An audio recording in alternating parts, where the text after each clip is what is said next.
How was that? How was that? Yeah. Okay. So, welcome to Solutio. Colin Davis here. It is the 14th of April, 2024.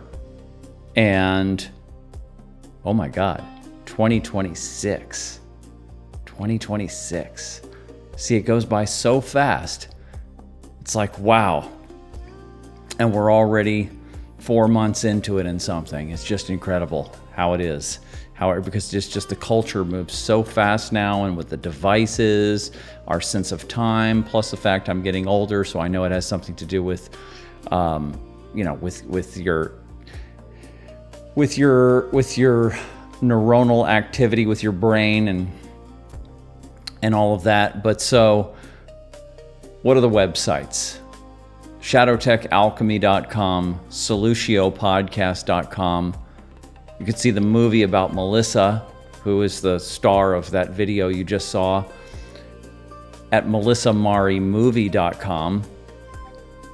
Or you can look at her music at melissamarimusic.com or melissamari.bandcamp.com, where I have all her music, or a great deal of her recorded music up there.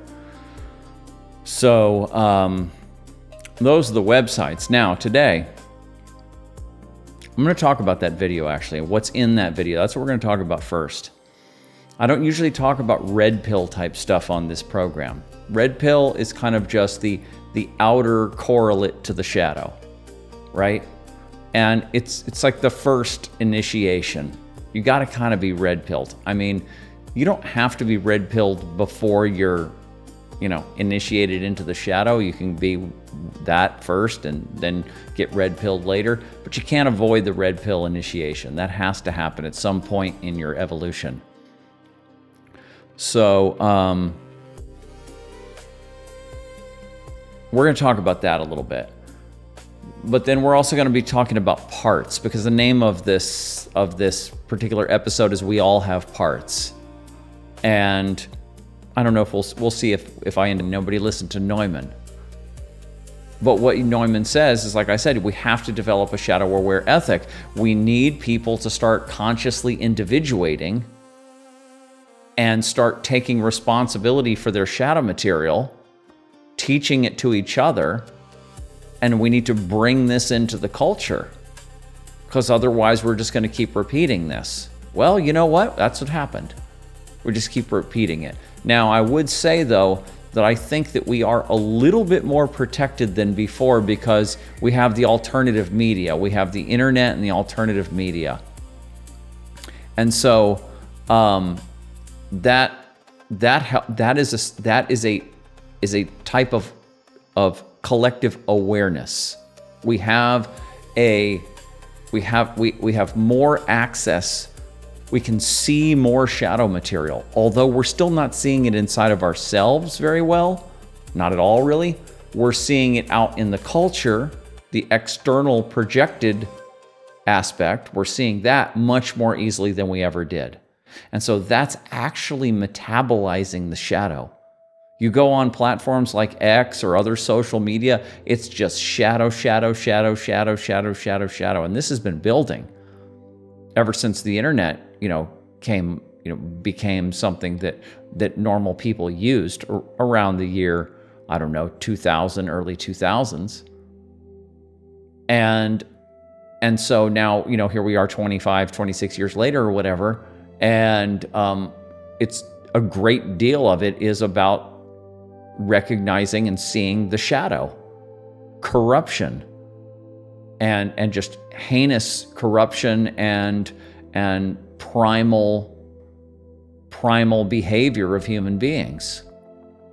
So that's available for us to see. And so we have that. And we're also recognizing that our leaders, our leadership, the elites, so to speak, are not who they say they are, that they're wearing a mask.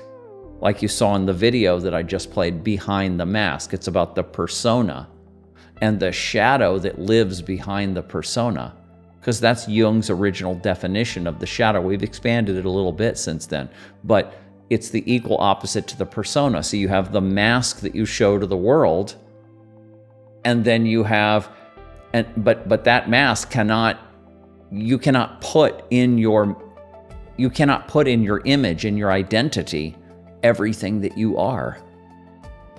Some good stuff has to get held back. That's the golden shadow. But some very primal or so-called evil stuff has to be hidden, has to be repressed down, because we have that in our nature. And so we shove that down into the shadow, we repress it. And in Depth Psychology and A New Ethic, Neumann talks about how we suppress, that's the first level, and then we repress.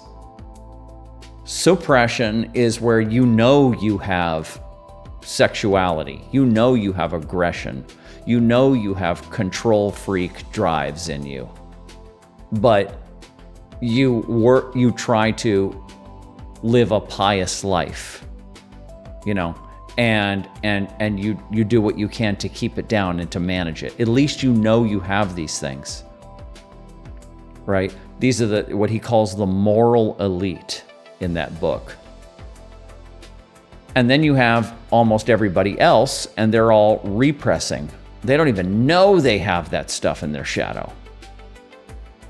So you suppress, you repress, you hold it down, and then it has to go somewhere, right? And so it slips out in every kind of way, right?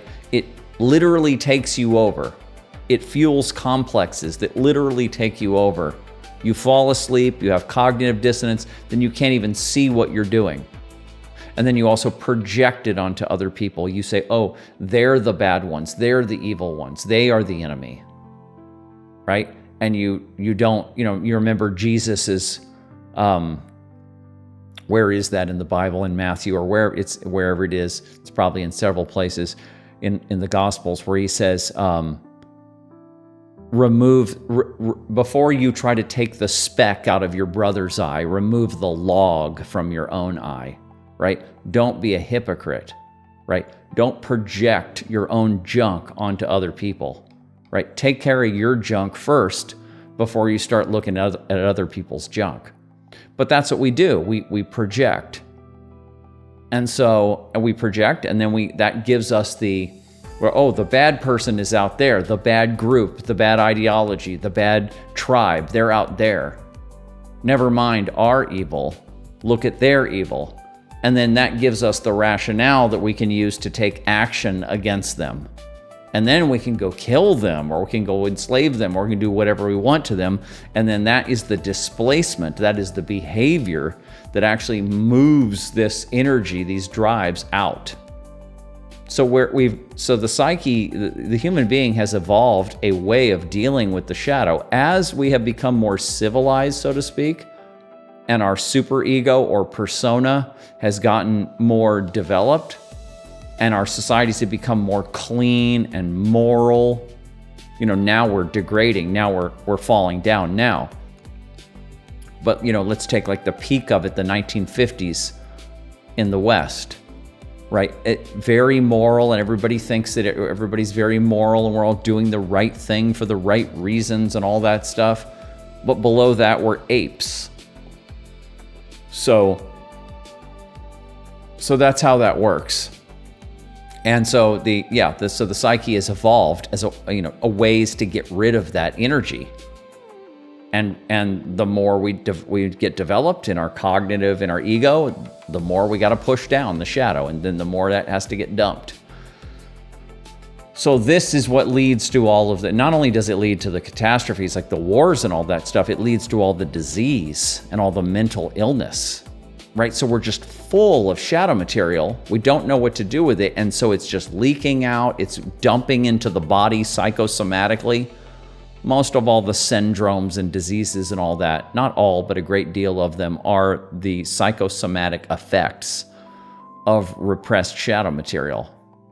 And you try to talk about it in the public. You try to, I've been talking about it for 15 years, writing books on it and talking about it, and people don't want to hear it. And this is the exact same thing that happened to Carl Jung. You have all kinds of Jungians and people, there's books on the shadow, and there's some Jungians that really focus on it, a very few, but most, it's a section, it's a segment of the curriculum, but it's more about dreams and anima, animus, integration, and all kinds of other things. And the shadow isn't taken as seriously. It's like, basically what it needs to be is, okay, here's the shadow, here's how it works, and you're not even getting to the rest of this stuff until you really, really start working on this. That has to be just really focused on and really made a priority. Well, it's not, and academia doesn't look at it, and nobody looks at it. So the whole society is just totally neglected. This understanding of the shadow, and a lot of other things from depth psychology, from Jungian psychology particularly, are as important as, like Einstein's theory of relativity. But people are not paying attention to it. So we are a very psychologically illiterate society or civilization. And this is where we are. So it's actually kind of a miracle that we are doing as well as we are, actually. So that kind of shows you that, the unconscious, a lot of people are suffering due to the fact that we don't have this awareness. A lot of innocent people get killed and destroyed because we don't have this awareness. But the human race is still chugging along. So I guess everything is going as planned, but things evolve because individuals, like I said, Einstein, Tesla, because individuals, Carl Jung, these individuals show up, these geniuses show up and say, look at this, look at this. And so this is how, and then it finally over time permeates and gets into the culture. There's one thing where Neumann says in this book that, it's the artists, it's the sensitives, right? He calls us, who are doing the shadow work and making these realizations about the nature of the psyche and the nature of reality. We're doing this stuff generations ahead of everybody else, right? So that's why it's so lonely in the alchemy community, right? Because that's why there's so few people really taking this seriously. Even Jungians, most of them are not really taking the work, the individuation work, as seriously as they need to. Now, there are some that did and do, and those are the badasses, and those are our heroes, our mentors, right? Those are the ones, and so we look to those people. But so to sum this little part of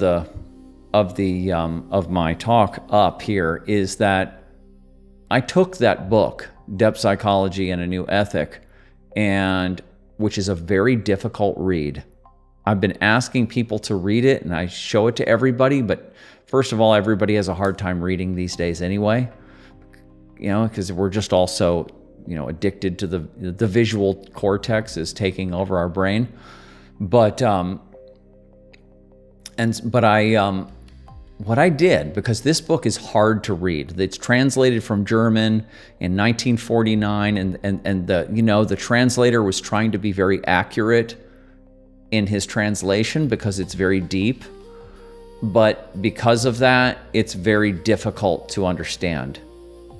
And so what I did was I took the book, I scanned it, I put it into an AI program, and I worked with that program for a while until I got a paraphrased version of the book that's shorter, but still has all the core concepts and the detail that's necessary to understand what it's about. So I took this 150-page book, whatever it is, something like that, and turned it into, I don't know, a 25 or something like that page document. And then I put that into another AI program, a text-to-speech reader program called Paper to Audio. It's a free one, actually. It's not as good as 11 Labs or something like that, but it's free and it works. It's good if you find the right voice. And so then I had it read that, and then I made a little video, and I put it on the YouTube channel. So it's on the Shadow Tech Alchemy YouTube channel. It's called Depth Psychology and a New Ethic, a Contemporary Paraphrase. And it's the last video on the Shadow Tech Alchemy channel. And so I recommend everybody listen to it, and I've also linked in the description the transcript to it so that you can read the transcript. If you don't want to listen to the AI reader or you want to read along, you can look at the transcript. So that's all there for you. And I've put the table of contents in there so you can skip over the prefaces if you want to. Made it very easy for people to ingest this book, because it's very, very important for us alchemists, for what we're doing. This is very, very important. So that is a way to take in that book in an easier way. So, yeah, bonjour from France. Yes, hi. Hi, how are you? And hi, Lauren. So, let me look at my notes here. And I look forward to talking to Lauren in a little while, because I'm gonna call her. And we're gonna talk about some of the work that we've been doing together.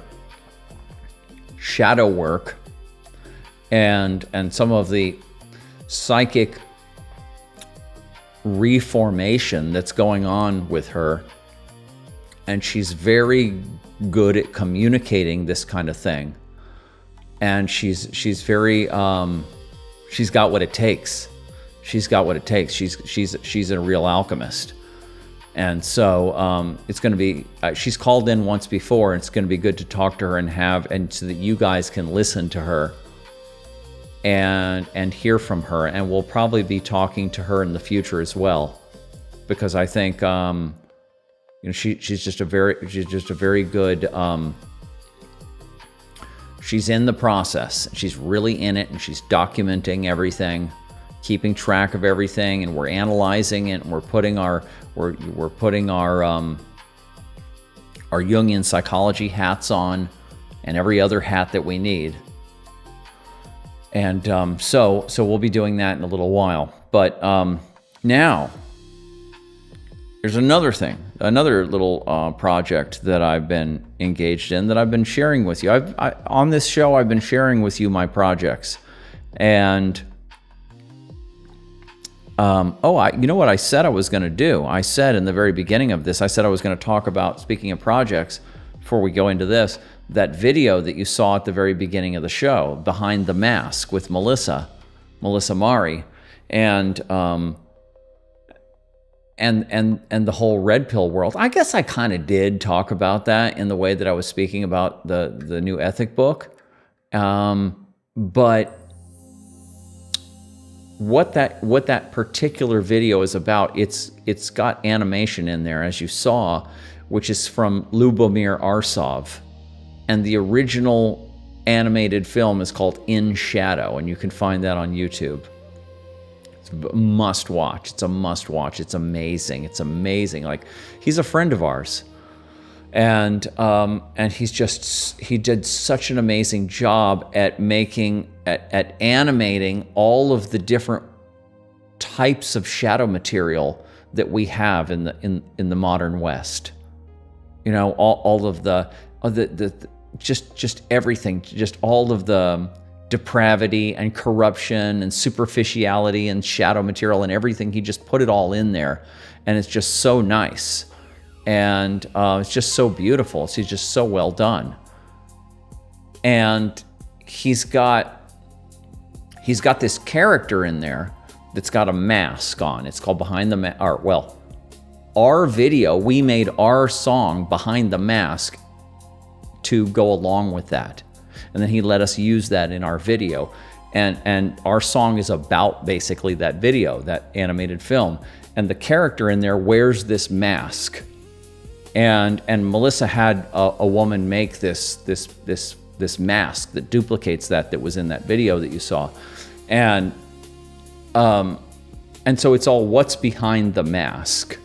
And so you have the mask that you're showing the world, right? Like we talked about a little earlier, that Jung called the persona, and then all the shadow stuff is repressed back behind it.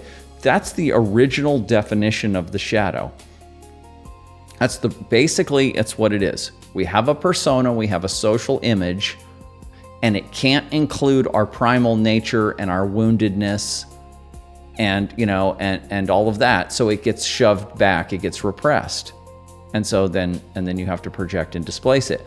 But then as the study of the shadow, as depth psychology has gone on, and people like Robert Moore have really focused on it, and then people like me and Melissa focused on it, we've realized that you need to broaden the definition.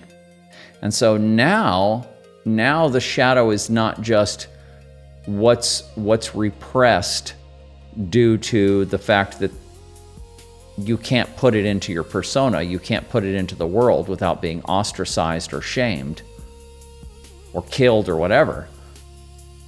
So that original definition is now broadened to be any kind of psychological material, whether positive or negative, that's dysregulated or out of balance. The shadow is simply dysregulated libido energy, dysregulated archetypal energy in the Jungian language, right? And so the way I'm looking at it now is you have the persona-based equal opposite shadow, and then you have that which is dysregulated and moving about through the mechanism of complexes, right? So complexes. And so this is kind of two sides of the coin here. The classical shadow, and then the movement of archetypal energy through complexes in a way that's dysregulated or pathological or maladaptive, whatever term you want to use. And so when you're doing shadow work, so to speak, you're taking an inventory, you're working on that which has been repressed because it can't make its way into your persona, it can't make its way into your life. You've got that kind of classical material that you're working with, and we're going to be talking to Lauren about that because a lot of what she's been working with is that kind of material. But then you've got all of the weird, neurotic anxiety and compulsivity and psychosomatic symptoms and triggerability and chronic conflict and addictions and all this kind of stuff. And this is all coming from complexes. But it's all in the category of the shadow now. And the Jungians are not really they're not really working on it anymore. The great Jungians are in their 80s now, the ones that are still alive, and they're just working on their legacy and stuff, and we don't really have a new crop of Jungians who are like really, it's been kind of shattered and broken up, and now lots of people are using Jung, and it's just all kind of spread out now. So it's up to individuals. You're not going to go to college you're not going to go to a Jungian program and get the most cutting edge education on this. It's up to you to do that. You can go to a Jungian program and you can get a lot of all this basics, or you can just read the books and work it through yourself. But you're going to have to push the cutting edge yourself.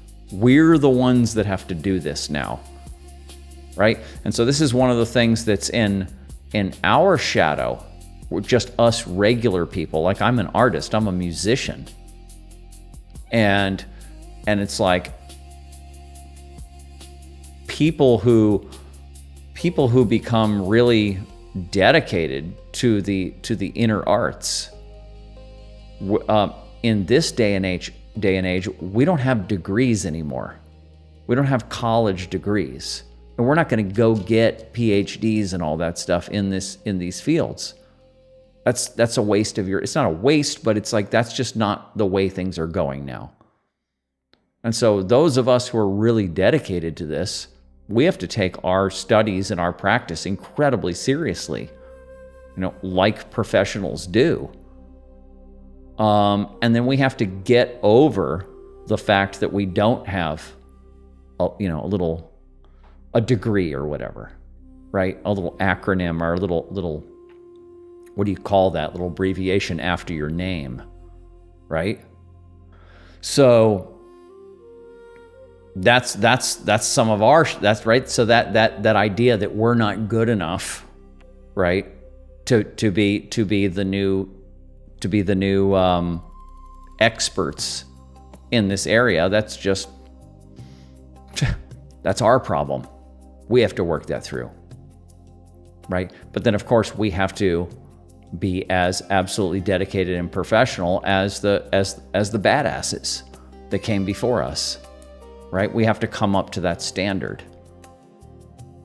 But so now, let's talk a little bit. See where we are now. Yeah, let's talk a little bit about complexes. So I've been working on what I thought was a book. I don't think it's going to be like a big book or anything, but it's going to be a small book, like an ebook on the shadow through the integral 4-quadrant system. And you guys who have been watching this show, you know that I've been talking about that a lot, and I've shared that a lot with people. I know it kind of goes over some people's heads a little bit. It's not that difficult at all.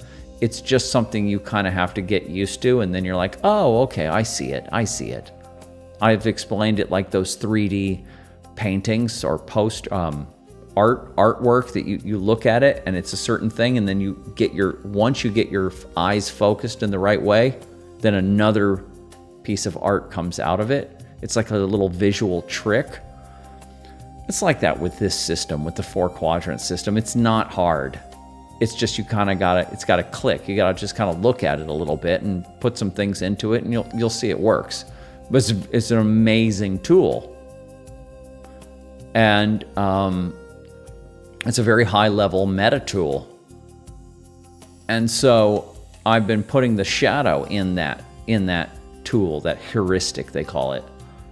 Been putting the shadow in there, and so now when you put it in there, you get 4 domains of shadow. The shadow of the psyche, the classical shadow, the shadow of the culture and of relationships, the shadow in the body and your behavior, and then the shadow in the society itself and the infrastructure and the institutions.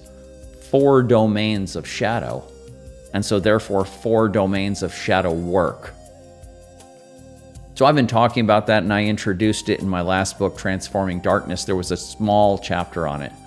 But now this paper, I'm going into it in depth and giving you a lot more about it. So that's been something I'm working on. That's coming out soon. And then the other thing that may be attached to it is a paper on complexes.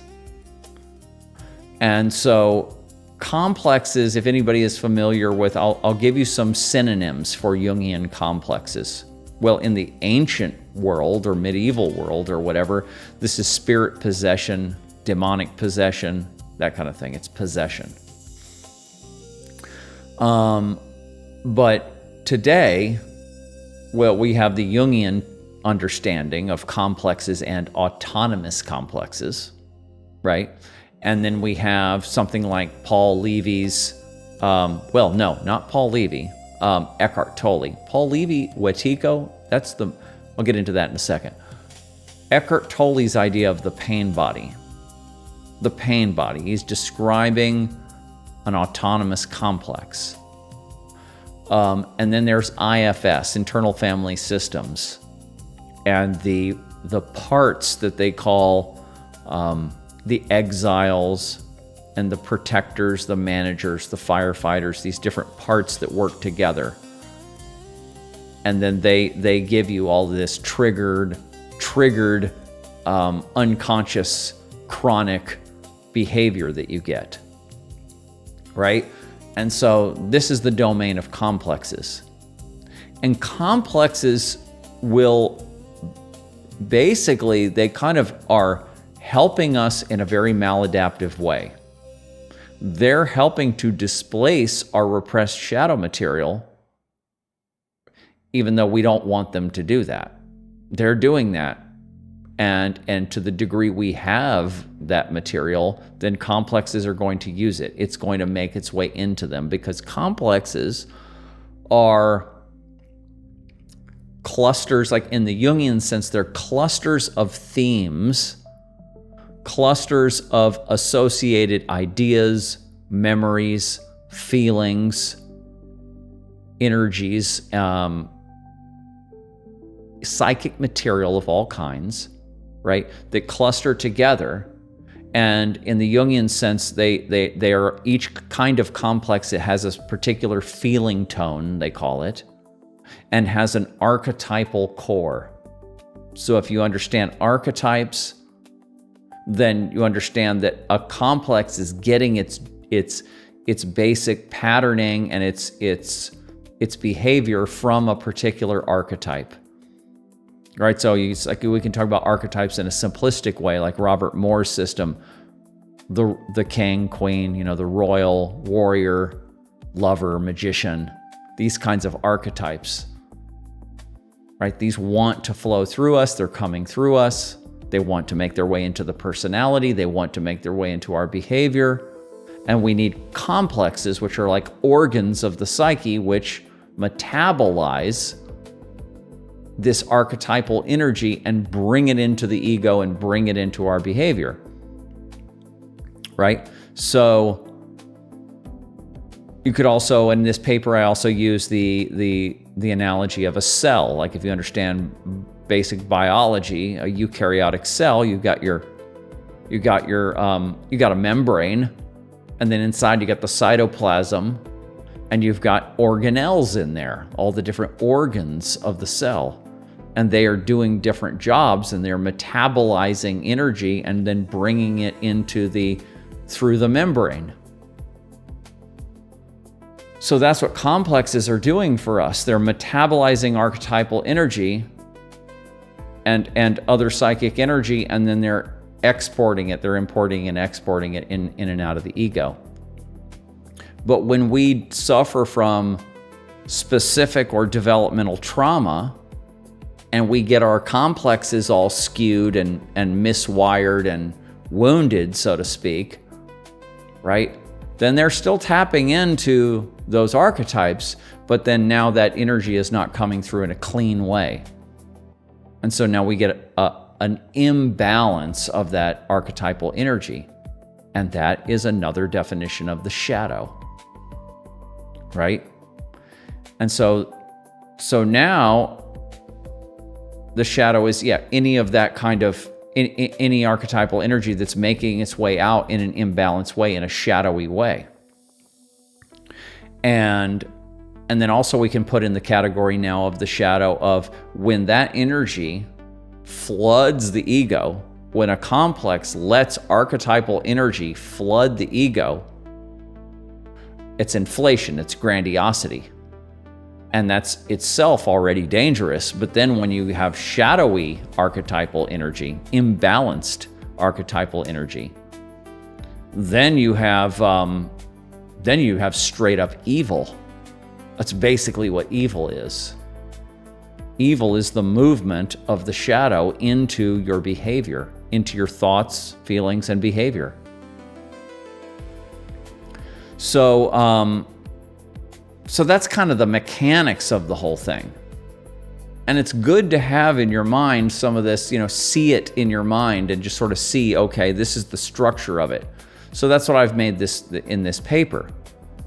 And then I've given you, I think, 4 or 5 ways in which archetypal energy makes its way into the ego through complexes that's dysregulated or maladaptive.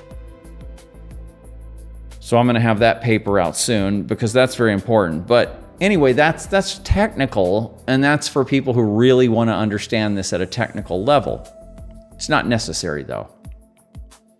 You can just work with, for example, the IFS system, and you can just work with your parts.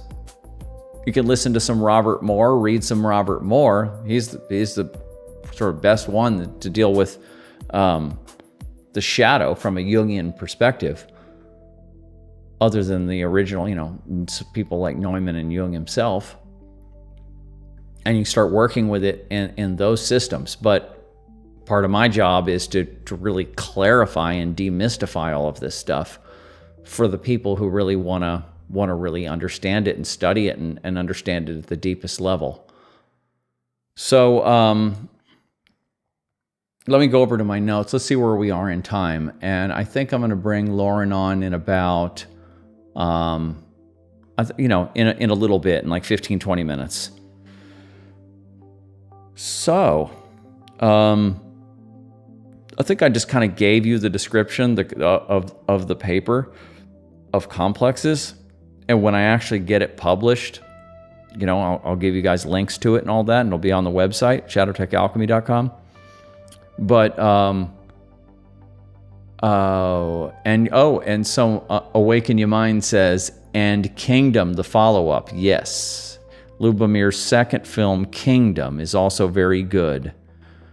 And so you should put that into YouTube too. Put Kingdom animated film. Put In Shadow animated film and put Kingdom animated film into the YouTube search field and watch those movies. So I've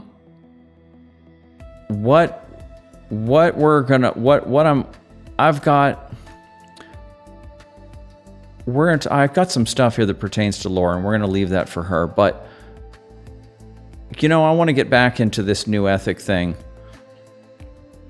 And really kind of, because during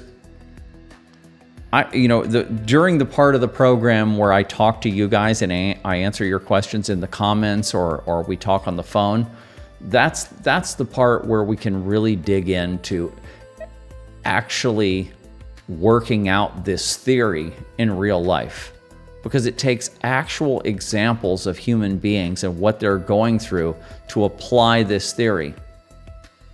And if I was a little bit more of a scholar, I would be taking all of the people I know or clients, and I would be anonymizing their particular situations and then putting that into books like traditional psychologists do, to give you descriptions of how things work from a personal example. But I prefer to just do it with people. I prefer to just do it with you live. I prefer to just have you involved. I prefer people to just come out and just be transparent. And we're in an age now where it just doesn't matter. You don't have to hide this stuff anymore. Everybody's full of this junk. We don't have to hide our pathologies anymore. But so there's the actual theory and the actual practice and doing shadow work and all of that. And then there's the ethic. Then there's the lifestyle. The alchemical lifestyle. And this is what Neumann's book is about. And nobody really took that up and said, oh, okay, let's turn this into, let's really build on this. But now that we're at a place in civilization, in Western civilization, where the old ethic, the old system is breaking down, it's just breaking down so rapidly. Not only is technology replacing all of the traditional roles and jobs and all the different cultural waves that have come through, and everything's getting busted up. Everything's just getting corrupted and busted up, and things are changing so fast. And so it's like getting into a traditional role and just being a nurse and being a doctor, or whatever, even just being an auto mechanic or whatever. It's like you don't even know if that's going to last. It's like everything is a temp job now. You have to look at everything from the point of view that this is a temporary job, a temp job. You don't even know what's going to happen. Is that going to get outsourced, or, is that going to be obsolete in 10 years, right? So everything is disrupted, and then the economy is so whacked out. Can you imagine spending, like, just for the average person, spending $500,000 on a house just to have a roof over your head and a kitchen and a place for you or your family to live? This is kind of ridiculous. In Africa, they just build mud and straw huts, right? Just the family gets together and they put one of those things together in a few days or however long it takes. And if it wears out in 10 years, okay, whatever, build another one. I know we're not going to do that. I'm not expecting to do that, but I'm just using that as a comparison. You have free room and board, a free place to live, and then you have the total other side where it's not even a mansion or anything. It's just a basic house for $500,000. But then, because you probably need a mortgage, it's going to cost you $800,000 or even $1 million. Actually, it might even be. I think it's probably like at least $1 million. But depending on how long your mortgage is and what the interest rate is and all of that, it's all variable. But yeah, so you're gonna spend all that kind of money, right? And you're gonna have to work and slave and all of this stuff just to have this basic human need met. Do you realize what an absolute scam that is? And there's all kinds of other ways to build houses. It's like I saw a video of a guy that was bought an old log cabin from the 1800s. It was basically gone. But he was in Ohio, and he was a worker guy, like a contractor type guy, so he could do this. But he just scavenged around his county, and he just found all the lumber and found the recycled, stoves and all the stuff that he needed at junkyards or just yard sales or whatever, wherever. Urban recycling centers and places like that. He just went around and he found all the stuff that he needed, and for $10,000, he doubled or tripled the size of that cabin. He built a real house. Everything, with the kitchen, the shower, everything in there. For $10,000, he did it himself out of recycled materials. So I'm not saying everybody can do that either. Or those eco-domes, not eco-domes. I'm trying to think of those things. They basically build these round houses out of dirt. And so better than the huts that they have in Africa. But I can think of so many different, cob houses and straw bale houses, and there's so many ways to make a house. But we're locked into this whole scam that you have to use this kinds of material because of the codes and all this kind of stuff. And so we're totally locked into this parasitic economic scam. And then cars and everything else. I can't believe that people spend $80,000 on a car. At this point, cars are like nothing. They're just like nothing. They're a dime a dozen, and people are spending $80,000 on a car just to get you from point A to point B.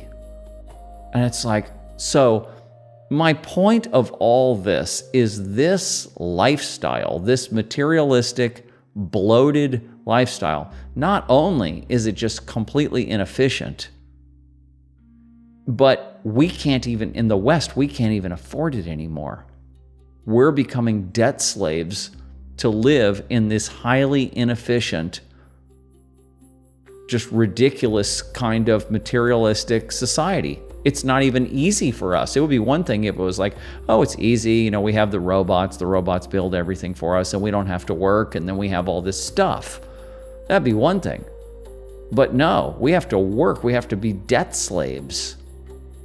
So that whole way of life, people are screaming about that. They don't know what to do, and they can't get out. They can't get out of the box and go, oh, wait, you know, this isn't for me. I need something completely different.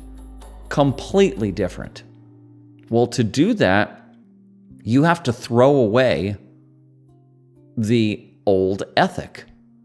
You have to throw away all of the superego scripting or persona scripting that comes from your family and from the society that says this is what you should do and this is what will make you a success. This is what will make you a good person. You need your college degree. You need to have this, you need to have one of these houses. You need to keep upgrading your houses and selling them and then getting a bigger and bigger house so that you can brag about it to your friends and family. You need to have, you know, your 401k thing and your retirement and your all of the stuff that all the American dream or whatever your version, wherever you are in the world, the European version or whatever. Now the Europeans, it's much better actually. They got caught up in this too, for sure. But still, they're closer to the old ways of living, and they have a much better work-life balance. And they're still much more living, they're much more enjoying life than just working, just to keep afloat. So the European experience and lifestyle is definitely better, more natural, healthier. But it's, you know, it's as their economies get rotted out and as all their psychopathic politicians and, you know, destroy their countries, they're coming to the same place. So with all that as a backdrop, and a lot of that was in Shadow movie or in our video, and with all that as a backdrop, it's like now it's time, okay, it's time to cease and desist from that system. It's time to walk away from that. Walk away from it in a big way and really put on our thinking caps and really get creative and start doing things and living lifestyles that are very alternative and very different, and really get back to what matters: living life, being creative, loving and supporting other people. That's what it is. That's what real life is. It's being creative and accessing your own creativity and being able to take your gold, so to speak, and pull it out and use it and put it into the world. Your true creativity that's yours, what you want to do, what gives you joy. And having the time and the ability to do that. And then also loving other people and allowing other people to love you. And all of these things take work, because not everybody has, a lot of people are wounded now. We're all somewhat wounded. And so to access your creativity and put it into the world, your gold is often encased in a lot of shadow material, fear and shame and things like this, right? And then allowing yourself to be loved by other people when you were somewhat emotionally abandoned by your own parents because they were chasing the materialistic fantasy and they weren't fully present. And so you didn't feel fully loved. And so now you don't really even know how to love other people either. So these kind of like two poles, personal creativity and then loving and being loved, these two kinds of sides of the coin of what real life is about,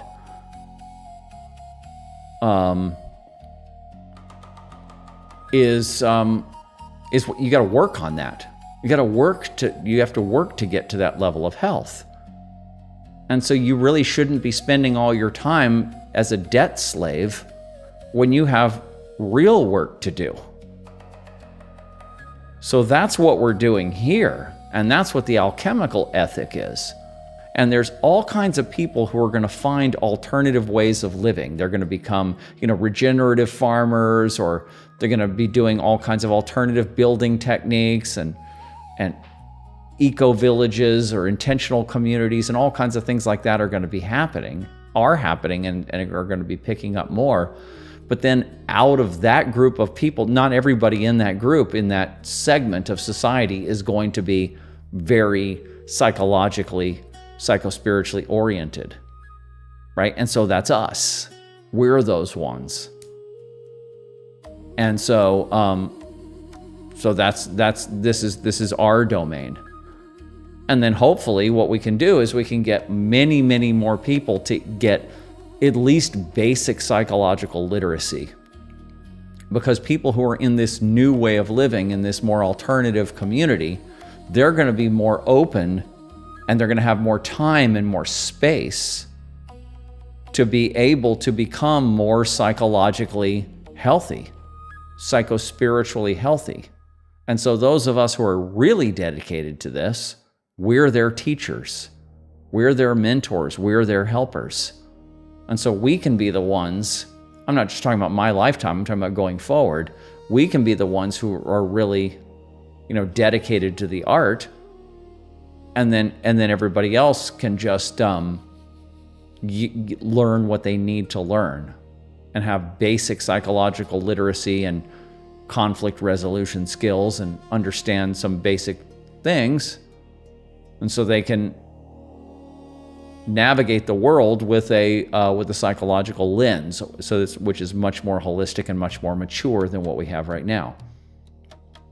So that's kind of the way I see it, and kind of where we are with the whole thing. The old world's collapsing. There's going to be new movements of people doing alternative things, and then within that, there's the psychological, there's the inner alchemists, let's say, right? So this is why I talk about this. I talk about this so that you guys who are looking at this program, because there's not a whole lot of us, right? Everybody that's here doesn't know more than one other person that's like this, if one other person. So there will be more. There's a reason why we exist in the first place. Nature created us. Nature is filling us with the energy to do this kind of work. And so we are where we're supposed to be, but we're just early. Like what Neumann was saying in the book, we're the forerunners. And so we have to be okay with that it's a small community, but we have to take it seriously, knowing that this thing is going to be building, and that what we're doing now is the core work that will be developed and carried on and lead to become more mature and continue to help people into the future. So I just talk like that so that you guys can realize this isn't just about you healing yourself. You feel neurotic, you feel sad, you feel depressed, you have anxiety. You have anxiety, you have trigger ability, your relationships keep leading to an untimely end, and you want to figure out your problems. Yeah, it starts there. But you have to realize that this is that by you doing this work on yourself, you're becoming somewhat of an expert. You now, as you develop yourself more and heal yourself more, you become some kind of an expert. That's why I want you guys to take this all very, very seriously. In your particular path, the books that you're reading and the way you're doing it is your path. That's why it's actually not that important for me to talk about my particular techniques and blah, blah. I do all that. You can read my books, it's all in there, and I pepper it into these broadcasts. And then when we talk on the phone or in the comments, it all comes out. But it's more important, your path is more important. But if you will take your path extremely seriously, you will become an expert in this domain of psycho-spiritual wholeness, and then you can carry on the tradition, and you can teach other people, and you can know that you're a part of a tradition. You're part of a tradition. You're part of a movement, and yes, we're at the beginning of it, but it's going to pick up. It has to, of course it will. And so it's very important that you guys recognize your position in all of this and how important you are. So this is why I always kind of bring everything back to the ethics and to the movement and all of that. So now, that was good. So let us now. Where are we? Okay, so it's 8:35, and I think Lauren is with us. Yes, she is, or she was. She probably still is. Doesn't matter. I can just call her. And so I'm gonna call her, and then I'm gonna and again, if you weren't here earlier, I've been working closely with her on her individuation. And she's been just flying in her development and reconstruction, and a lot has been going on. And so she's been having some episodes, and we're going to talk about some of the material that's been coming up for her. And I'm very thankful that she's willing to talk about herself and make herself vulnerable and put herself in the world. Because I always did that. Me and Melissa always did that.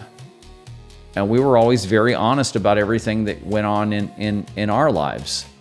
And because we don't care what anybody thinks. We don't care about the old ethic.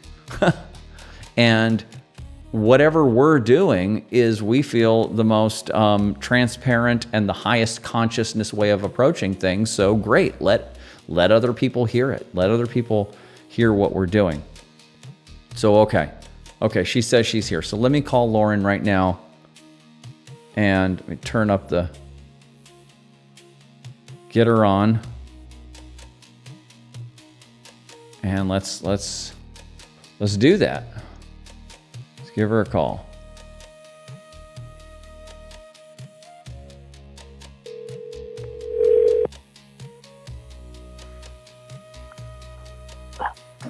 Hey, Colin. Hi, Lauren. Hey. How's it going? Can you hear me? Yes, I can. Oh, it's going pretty good. Yeah. Cool. Great. Yep, just got done cleaning my kitchen. You're cleaning your kitchen. Okay, excellent. Let me turn you up a little bit. A little bit of a buzz. That's okay. Yeah. Yeah. So now, okay, there's a lot we could talk about, right? There's so much to cover, but I was thinking we were going to kind of just cover what's been happening lately and kind of what happened over the last weekend or the last week. And it seems to me like one of the big things that we want to kind of cover is, we've been doing all this work on complexes and trying to understand the archetypes and everything that's working in these complexes and our parts, so to speak, and all of that. But what has happened recently is that you have really recognized that a big part of your inner dissociation that's been going on, and right, your inner dissociation and feeling spacey, and your symptoms and anxieties and fears, and a lot of this is tied up in your persona, in your so-called superego, in what you think it was in the background, but what you thought you were supposed to do and how you were supposed to be and how you're supposed to look and all of that to satisfy your family and society, right? Yeah, for sure. Definitely a lot came up in the last week about things I didn't realize I was really holding my whole life to try to fit in and be accepted by my family. Right. Right. And so because what it was in your case is that it was like we kind of figured out that, okay, on one hand, you're a creative artist type. And so, but being a creative artist type, you weren't even really conscious of it, but that was not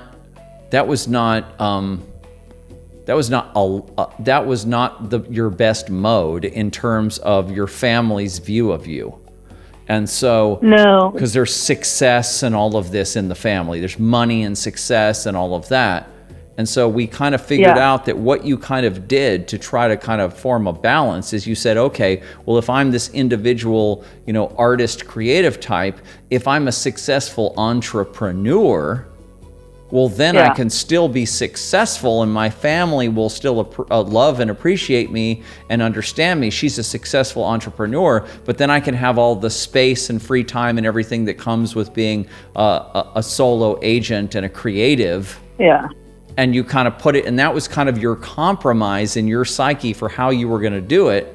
But then you kind of finally realized through all this work we've been doing that itself was also still just not going to work for you, right? Yeah, exactly. Like at the end of the day, in my family, what really matters is that you have material success. Yeah. And that you follow this very standard American saga of, get a job, make good money, buy a house, keep remodeling said house, get promotions, and don't be different. Don't be weird. Don't be an artist. Don't be a creative. What do those people do? Like be my aunts and uncles and they're all CEOs and work for major pharmaceutical companies or, career climbers. And that's like, and even as a kid, I remember just like struggling, like deeply to my core, trying to figure out how to get in, survive at these, family reunions and in this ethos of mostly my father's family.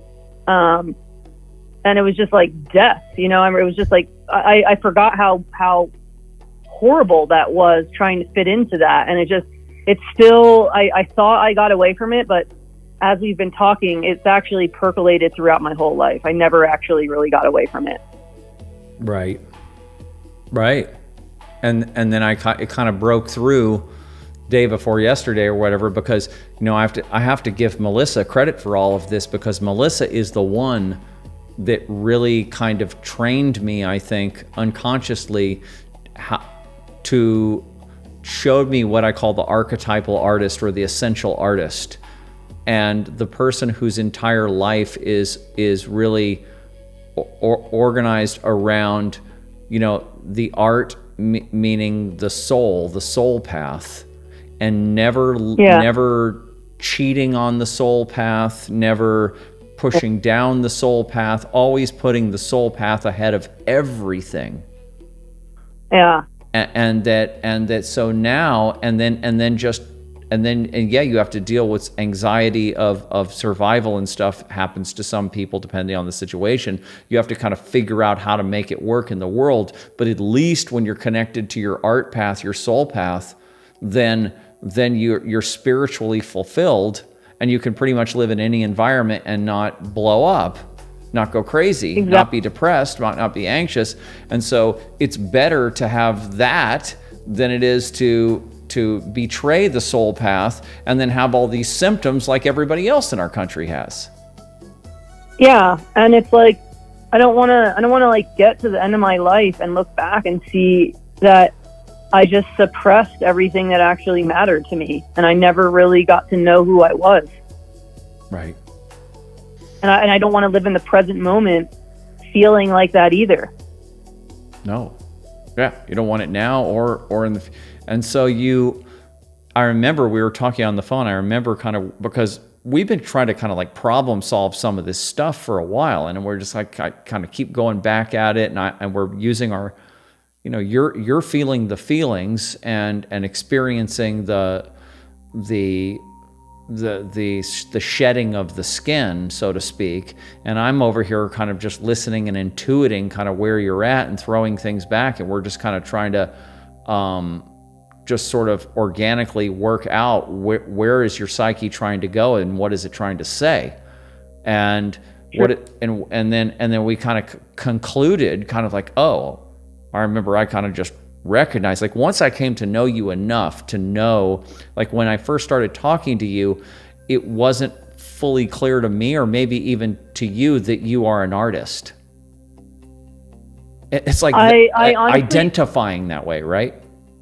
Yeah, no, I've always, like, even as a kid, it's like I've always done like art and music, and I've always been creative, but I feel like through going to college and my adult life and all this, it just, like, it became this, like, very small part of me, or even or very blocked. Like, if I be trying to mess with art supplies and stuff, every now and then I can make something awesome, and then I'm like, I don't mess with art again for like a year. It was like this thing that I just could never really touch, it felt like, until. So yeah, it's like I felt like I wasn't even totally worthy of identifying that way, actually. Oh, and I know exactly how it feels. Like I told you, I knew I was a musician, but I didn't even really, until Melissa came around, I didn't even really know what an artist was.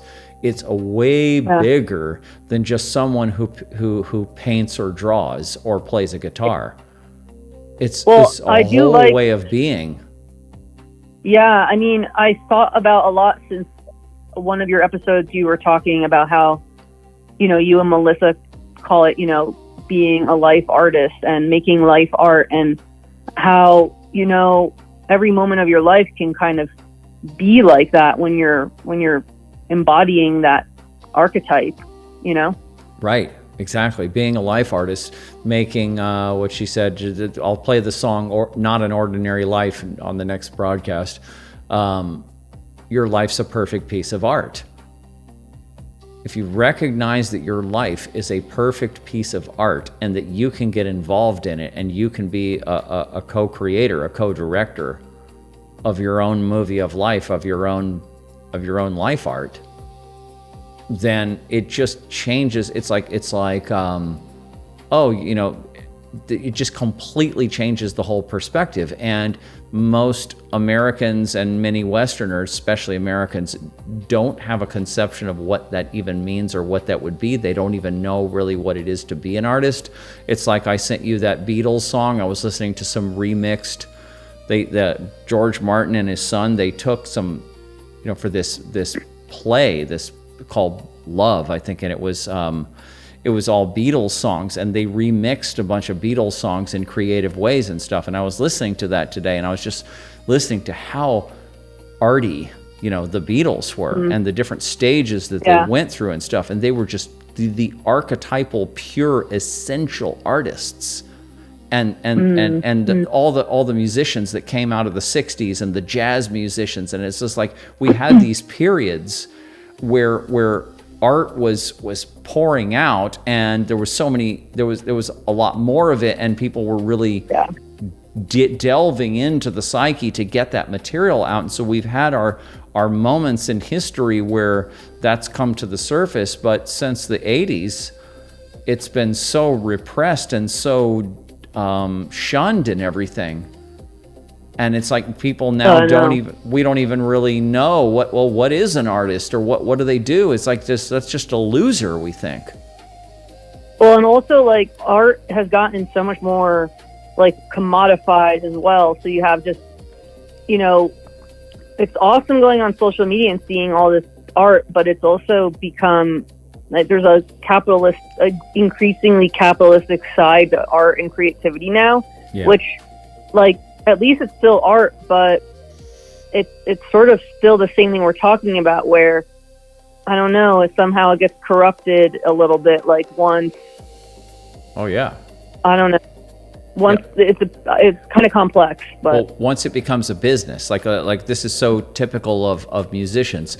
Like the first album or maybe the second album contains all the material that they wrote before they got into the music business. Yeah. And then that's the best material. Yeah.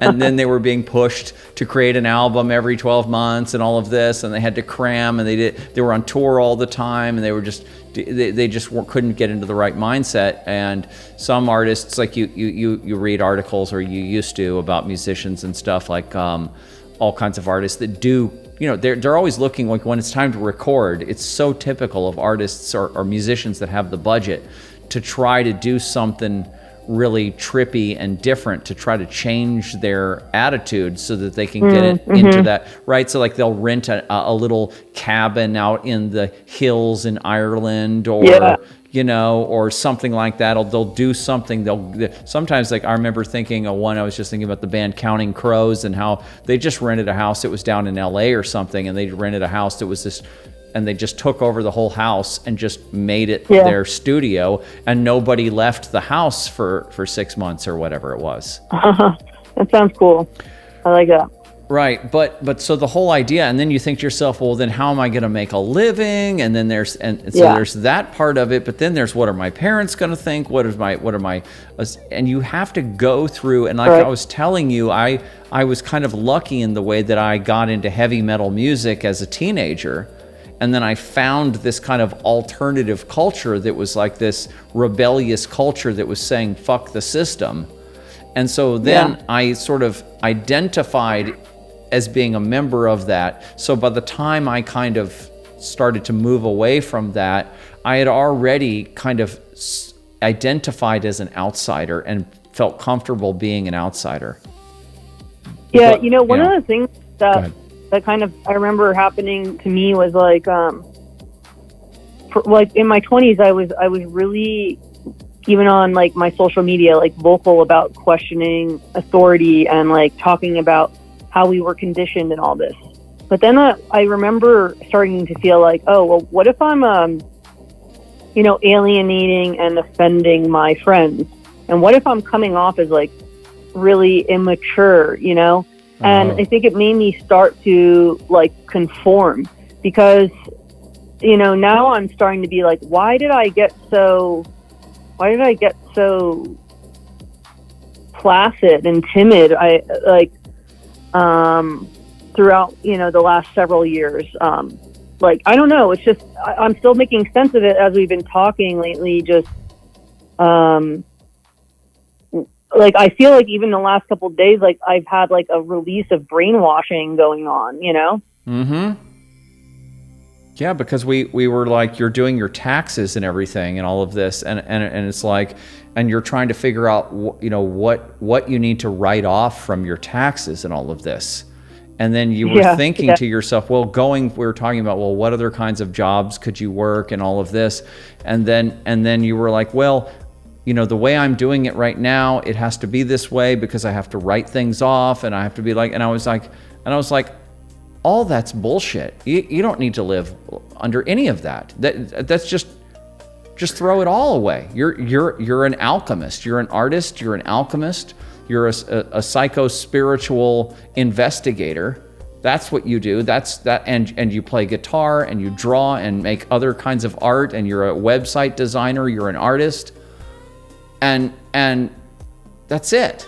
And it's like, sure, you have to think about, okay, well, is a difference between how am I going to pay the bills? That's one thing. That's just a practical question. But that's very different from who am I to the world?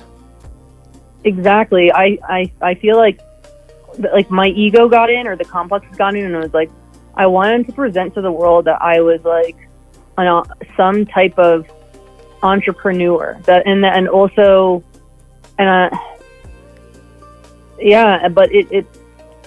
it was coming from some type of ego place, because there's a reason why. I mean, I've been able to sustain myself all these years, but there's also a reason why I kept having all these crash outs these last several years anyway in my personal life, because there was cracks in my entire foundation. Right. Because the whole way that you were trying to orient yourself in the world was based on a culture that just didn't resonate with your soul. Yeah, no, exactly. And eventually that's why like these crash outs occurred these last couple of years, and there was that, like we've been talking about, these like massive descents into the underworld, basically, because my life basically blew up in my face. And like, even so I was doing my taxes, I was having to look back in that year and remember what went on during this crash out while I was trying to maintain like this, my business.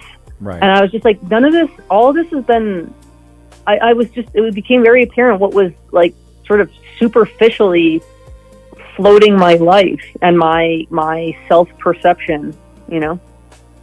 Right. Yeah. And you're having to prop up some kind of a facade that you had to and for the world, for your family, and then you had to believe in it yourself. Yeah. But you really couldn't. Yeah. Yeah, no, it didn't work. It didn't work. Like, I tried making it work over every year, and it wasn't working, and then it just got worse. Right. So we finally had to just say, stop trying to be a businesswoman. Remember? And it's just like, yeah. Okay, Lauren, yeah. You're not a businesswoman. You're not an entrepreneur. How does that feel?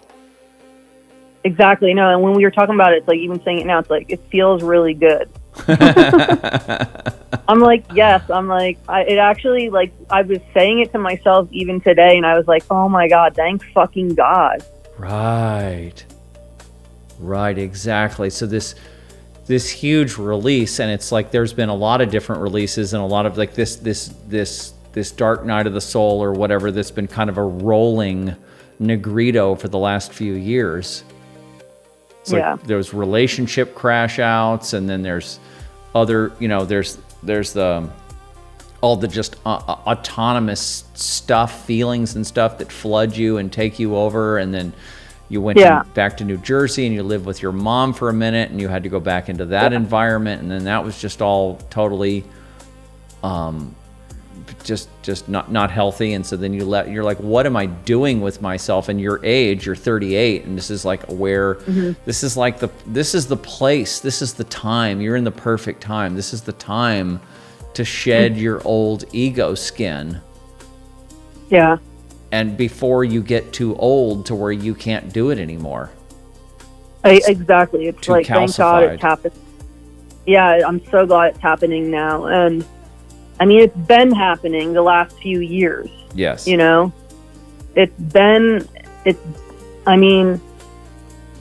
But it got worse and worse, and I stopped being able to like delude myself. Like, I was very good at deluding myself and kind of looking at things through rosy colored glasses and making up stories about what it was when things weren't that way, be it about a relationship or my identity as like an entrepreneur or whatever. Right. Now imagine that, okay, some people, even in the current day, some people are able to, they grow up, they as children, they find something that they're gold. It comes out, they're playing piano, or they're good at this skill, and the parents notice it, and it's like, oh wow, you're such a good piano player, or wow, you're so good at these video games, or whatever it is, and the parents encourage it and they mirror that, and then the child grows up and goes into that field, and then they feel very secure because they're following their creativity, and they're following what the parents said, and then also their skill fits into the culture. It just naturally kind of fits in. So there's a lot of people that kind of have that nice combination of personal creativity mixed with familial mirroring and societal mirroring, and those people have it easy, so to speak. Right. They have problems, but they're set up kind of. Sure. But a lot of us don't have that. No, and like, I feel like right now I'm sort of rediscovering what even my goal is, because if we're talking about, and we've talked about this before, like I didn't get any of that mirroring growing up. My parents didn't take much interest at all in anything that I was doing. Right. So there was no feedback coming my way of any type of talent or interest I showed in anything was met with, mostly disinterest. So it created this other complex in me as an adult of wanting to sort of prove my parents, prove my family, but also them being in somewhat competition with me as well, because they don't understand like my personality very much, so it triggers them some. Right. Yeah, because you got this, I can't say exactly what the reason is. I can think of a few things now, but then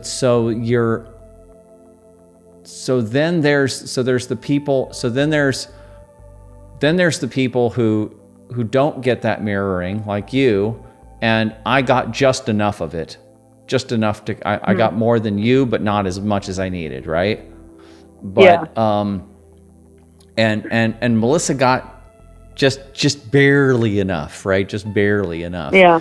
And she is lucky in that her one thing that she really was good at and was singing and performing, and both of her parents encouraged that. Yeah, no, that's awesome. So they died early and went crazy and all this other stuff, and there was a lot of family chaos and all that. She had to run away from home at age 15. There was all kinds of drama, but at least there was that. But so then there's those of us who didn't get all those needs met, like we're describing here, and then we have to go through the process of we either have to bury it and join the robot world, right? The repressed world of people who just connect up in whatever the collective values are, and they basically, it's like the artist who, like my brother explained to me, there's two kind of artists. I kind of liked this analogy. There's the kind of artist that, the essential artist, the archetypal essential artist, creates their own art out of their own unconscious. They create something novel, something new and unique, and then they invite other people into their world. Right? I love that. Right? So you create your own thing, you create your own album, you create your own movie, whatever it is, and you say, come see my world, my movie, come into my world. That's the But then there's the kind of artist that uses their talents to make other people's visions come true. I would say that I work for other people to help their art, and you're there. That's more what I've done. That's what you've been doing, and that's what a lot of artists do. And sometimes they split it. They have their thing, and then they have the business side of art. Yeah. But people join the collective, and they find one way or another to make it work, and then they betray their soul. They betray their life artist to some degree. And then most people, and then they feel resentment, or it's repressed. They don't understand it. Then they're dissociated from the artist, and they cannot really get it, because they had one in themselves, and they shut it down, and so they can't really see it in others. And because the whole society is oriented towards materialism, and so it's better in Europe and other parts of the world, but in America, it's like the artist is. This is why artists are treated so badly, is because everybody's repressing and abusing their own inner artist. Exactly. I mean, and that's how I feel like. That's why I'm starting to feel like lighter. Is like I feel like I'm starting to I'm seeing where I was basically betraying my soul. In order to sort of survive or be whatever, all those complexes that were running me, all the ego material that was running me. Yeah, ego material, yeah. And now it's like, I think this expression of it feeling a betrayal of the soul, and like abandoning of those parts that you were saying earlier. It's like we've been abandoning our parts that just have needed us to show up and nurture it and say, yes, like your art is wonderful. Keep going, Yeah. Oh yeah. Right. So we're in that kind of situation. So now the average person, some people are not everybody fits into this archetypal role, right? Not everybody has, like what Theo's saying on there on the comments, everybody has an artist within them. But what I wanted to say to you, Theo, is Theo says, let me read Theo's comment so we can talk about this. He says, I think there's an artist within all of us, even if it's merely being a life artist. What is your divine performance in this lifetime? And it's, oh yeah, I like that divine performance. So beautifully said. Absolutely. That's so really beautifully said. And so I love that. And Theo gets it to the core. But what I wanted to say to him about that is that Theo, to get to really, you say that to the average American or whatever, and to live your divine performance, they don't know what that means or what that feels like, because the artist, they're dissociated from, they're estranged from the artist and from the archetype of the artist. And it takes, like, you either come into that, your parents were artists, or you were allowed to, you either come into that early on and you really embody that and you learn it, or it takes a while for you to really figure out what does that really mean, because the artist is not just a social role, it's not just a behavior, it's a whole, it's a version of the shaman. It's on the shaman line. The artist is on the shaman line. And there's a whole thing that comes along with that. And it's like, you've got to really, it's very soulful and very spiritual, and you're working with the unconscious. And then so it's not just, oh, everyone can just choose to do that. You have to really work to get that out. It's so true. But I kind of like the idea that the artist is on the shaman line.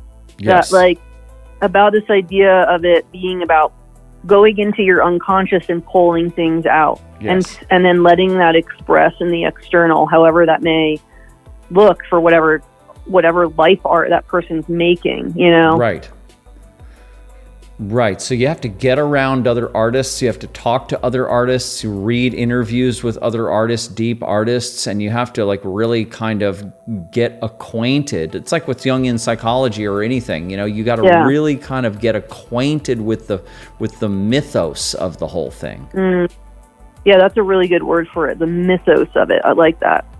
Yeah, you've got to do that. And then in this society, you've got to do it against the norms of the society. Exactly.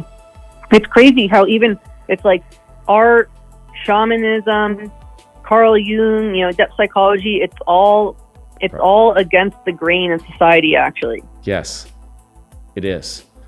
And yet it's literally so beautiful. Like, it's crazy how these things that when you go into them, like even when you do the shadow work, it can be quite jarring, but then you find that gold, and then your organizes, and now you're more of a real sense of yourself in the world, Yeah.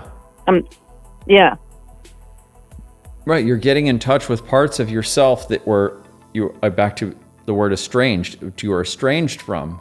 They were dissociated, and you're bringing those parts in, and some of those parts are wounded, and some of those parts are ugly, or they're connected to things that are wounded or ugly, and it's like you're working through all of this, and it can be very disturbing and unnerving, and if you would tell people, you don't have to, but if people were to hear all the kind of stuff that has been going on for you in your process, it's very, very heavy. Yeah, it's been a lot. It's been a lot. It was very heavy. And I watched Melissa do this. I had to do it myself. It's very, very heavy work. And there's been days of just being extremely flooded, feeling extremely flooded and saturated by emotion in my body. Yep. And it just needing to, and just, you can't just necessarily put on a smile and just go on a little jog. It's like, it's just stuck in there, and you have to process it. Right. And then all of the mind scripting that's showing up. Yeah, definitely. Think about all Definitely. the things that all the self-talk and everything. Yes, a lot of negative self-talk, and yeah, even today, like I had some inner critic stuff coming up, and but then I, was really talking to myself with a lot of love instead of getting caught up in that voice, Yeah. And it's like, and I'm very happy to be there with you, helping you, because it's just, my history of helping people has been, I kind of come in when people need some orientation and they check in with me. Yeah. And other than that, the people that I've had, this is like the whole, on the coaching side of things and all of that. It's like I've had regular clients and everything. I don't have any regular clients right now, but I've had them for years. And most of the people who are regular clients are just kind of using the therapy as a little bit of a crutch, and they're not really right. They're not really utilizing the opportunity they have. Yeah, I get that. Yep. And that's most therapy. They're not really utilizing the therapist as much as they could.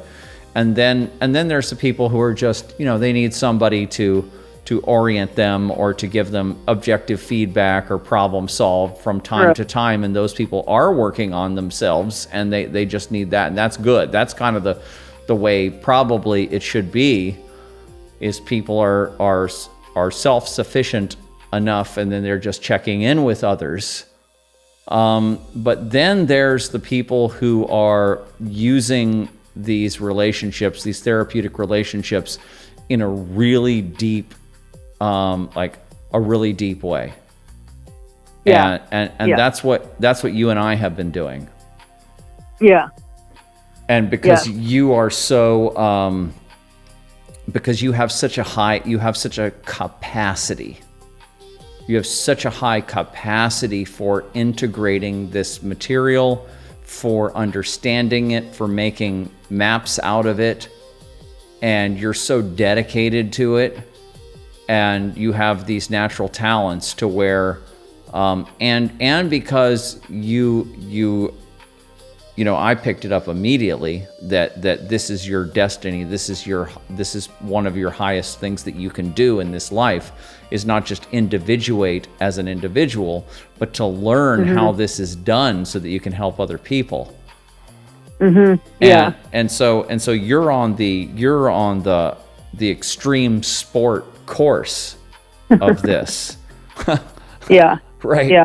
And so it's pretty badass working with you, because you just make progress so quickly, and you make realizations so quickly, and you're so courageous, and you just can like take so much change.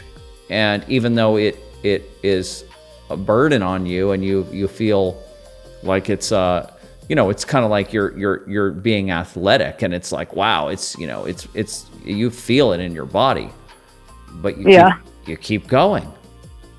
Yeah.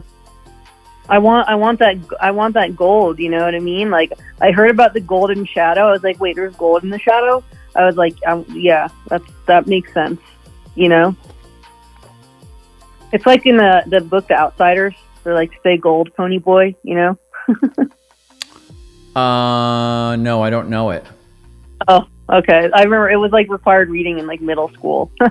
Oh, okay. Yeah. Well, there's The Outsider by Colin Wilson, but I know that's not the book you're talking about. Well, it was a movie, either way, The Outsiders, an 80s movie or something, right? It's based on the book. Yeah. And there's this line in it. They always say like, stay gold, pony boy, because the main character is Pony Boy. Boy, stay gold. Yeah.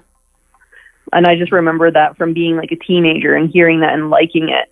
And maybe that planted a seed or something, that when I was, as I started learning about shadow work, I just like this idea that you also get to the golden shadow. Like, you have to go through all this other stuff, like the complexes and everything, but you also get to this, and that's like finding that artist and getting to be that life artist is like, that's like part of that golden shadow.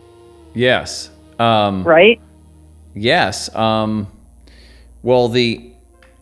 like we've been talking about the shadow that's sort of like the essential shadow that is the equal opposite of the persona of what your family and society expects of you, and so you shove back everything that doesn't fit into that box. And some of that is your sexuality, some of that is your aggression, some of that is your control freakism and all that kind of stuff. That's like traditional dark shadow stuff. But then also some of that is golden shadow. Yeah. Right? So like if you're an artist and you're coming from a family that doesn't know anything about that and doesn't want that for their children, well then those talents that go into those skills and that energy goes into the shadow. Exactly. Like I'm so curious, like now that I'm on kind of getting to this other side and I'm going to get to start to be more of this genuine self-expression of myself, like I'm starting to see the contrast of just how clear it was that I didn't fit into my family, and yet I was trying so hard to at the same time out of pure survival, Yeah. And just not wanting to be looked at. A big part of it was just feeling like I was being looked at like I was this alien, like for not, and even as a kid, not like wanting to be a proper like girly girl, like I wanted to play outside and I didn't want to play with dolls. And apparently that was like this sign that there was something wrong with me, even as like a 5-year-old. Like that's crazy that as a 5-year-old I felt something was wrong with me because I preferred to play by a stream. That's crazy. But your brother did that too, right? Well, my brother was more like he played basketball, like so he was not more. When he was 5. Well, when he was 7. My brother never. He watched a lot of TV. My brother got into TV at a young age, and he still, as an adult, watches copious amounts of TV. Mm-hmm. Yeah. Right. So that's well, because your brother was actually repressed under the family tyranny as well. He was. I'm starting to realize that more and more. It's just it was different for him as a guy and being sort of the golden child, but still like a disappointment to, especially my dad, I think, because like he didn't get like great grades, he thought he wasn't a school kid, so he definitely has his own thing, but he's done a lot better at like being integrated in the family than me. I see. Well, maybe he's better at faking it. Yeah, I mean, hence him getting into drugs and stuff. So for sure, yeah. Right. Yeah, exactly. So he's got plenty of issues too. And whereas you have the advantage now of you're becoming aware of all of this and breaking out of all of this and you're individuating. You're becoming an individual. Yeah, exactly. Yeah. And I'm like feeling excited about it because I feel excited to know like who I actually am. Yeah. Yeah, you're an artist, you're a mystic, you're a shamaness. Yeah, I like that. Well, it's true. And that's what that's everybody in this group, everybody in this, that's where we're all oriented in that direction somehow. Yeah. I think and that's why I like talking to you about it and like, listening to your show and such and reading all about, these things is because like, I'm curious how it's going to unfold, as far as the experience of life and what I end up doing. Right now I feel like we've talked about like still in quite a liminal space. there's still lots of void that I'm feeling in myself. You know, I was in and out of kind of feeling content today, and then kind of in an emptiness state. Like I think you notice I've been going kind of in and out of like feeling good and then like kind of feeling very empty in a way. So yeah, you've been cycling pretty quickly. Yeah, exactly.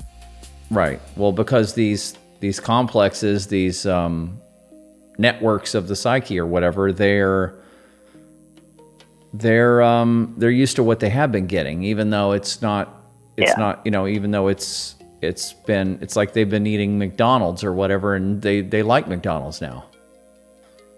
Yeah, exactly. They're like, we like it when Lauren, you know, is sad and you know, feels, you know, in her all her vulnerable, sad feelings. Let's keep her there. Right. They're getting high. That way she doesn't actually do anything. Right. They're getting high on melancholy. So they're getting high on melancholy. Yeah. And then other parts that are afraid of showing up in the world are afraid of getting shamed or whatever, because they think that what they learned from the parents and the family is out there in the rest of the world. They don't know that the rest of the world does not have their family values. Exactly. And so then I go to try to do, you know, play some music or like learn something related to creativity, and the whole time I feel this part just being like, what the fuck are you doing, Lauren? Why are you doing this? You should just go for a walk instead, or like, you know, like why are you even trying? Like the inner voice is pretty harsh still, you know? Yeah, well, so this is, you know, of course it's going to take time to reorient the thing, and then you're always going to have, maybe not always, but you're you know, the thing about, we call first circuit, first chakra, whatever, your basic survival needs and stuff. You have to make some kind of a living. You have to go into the matrix in some way or another. Yeah. Although that's not actually, that itself is not even a totally true supposition, because there's all kinds of ways that just in the world, there's so many different ways that people make it work financially for themselves that are just do not require them to kill themselves.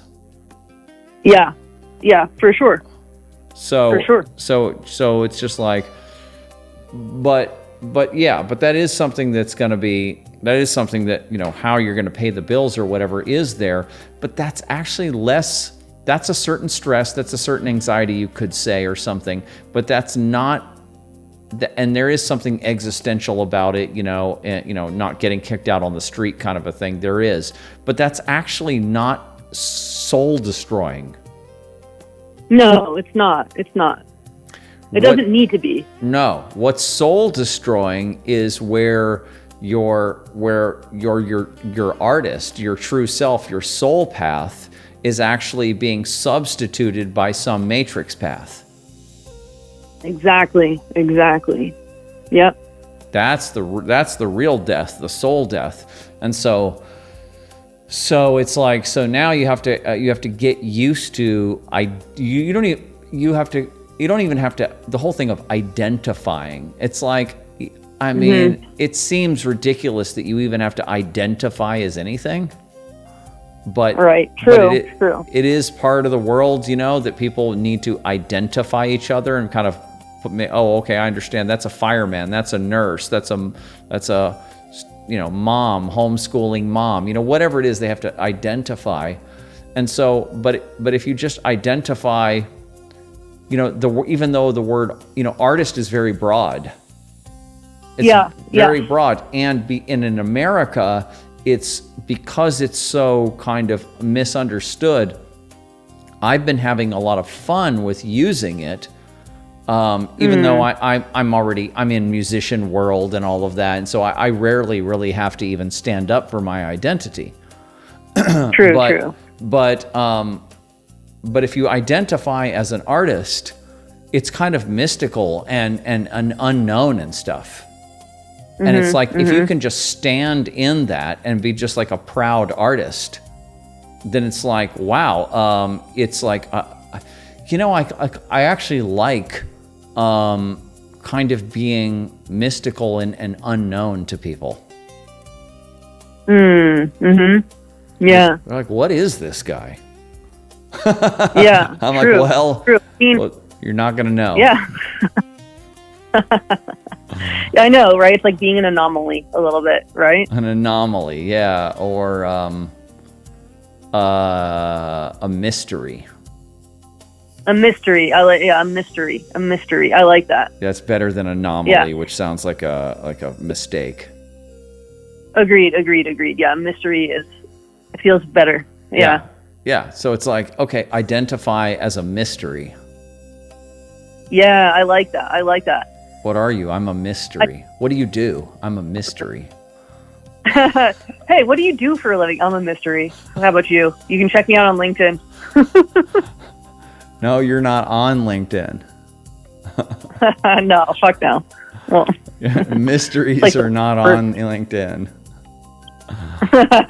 They're not that should even be on there. a sticker. That needs to be on a poster that we put up around our cities, like mysteries on LinkedIn. No, I think deactivate your account. LinkedIn is dead. Oh, it's filled with like AI crap now too. Yeah. Okay. I've never liked LinkedIn. I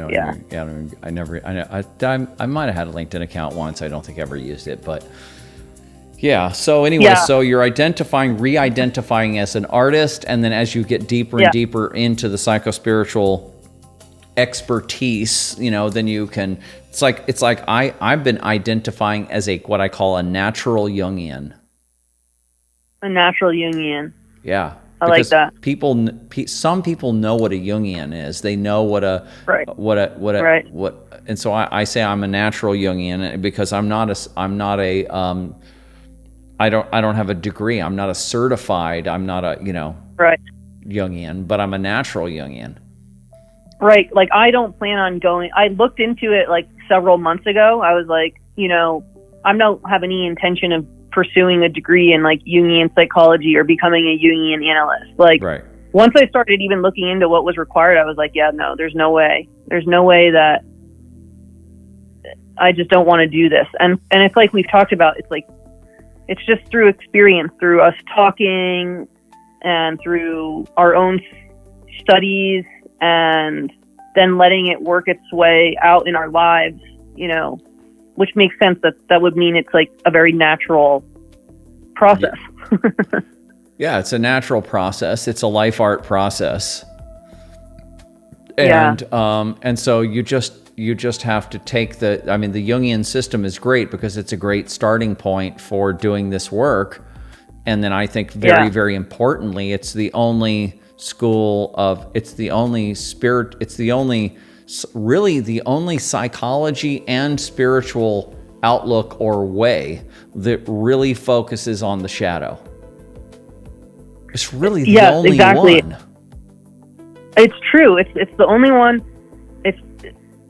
I think that makes sense, and it's just so important to look into that.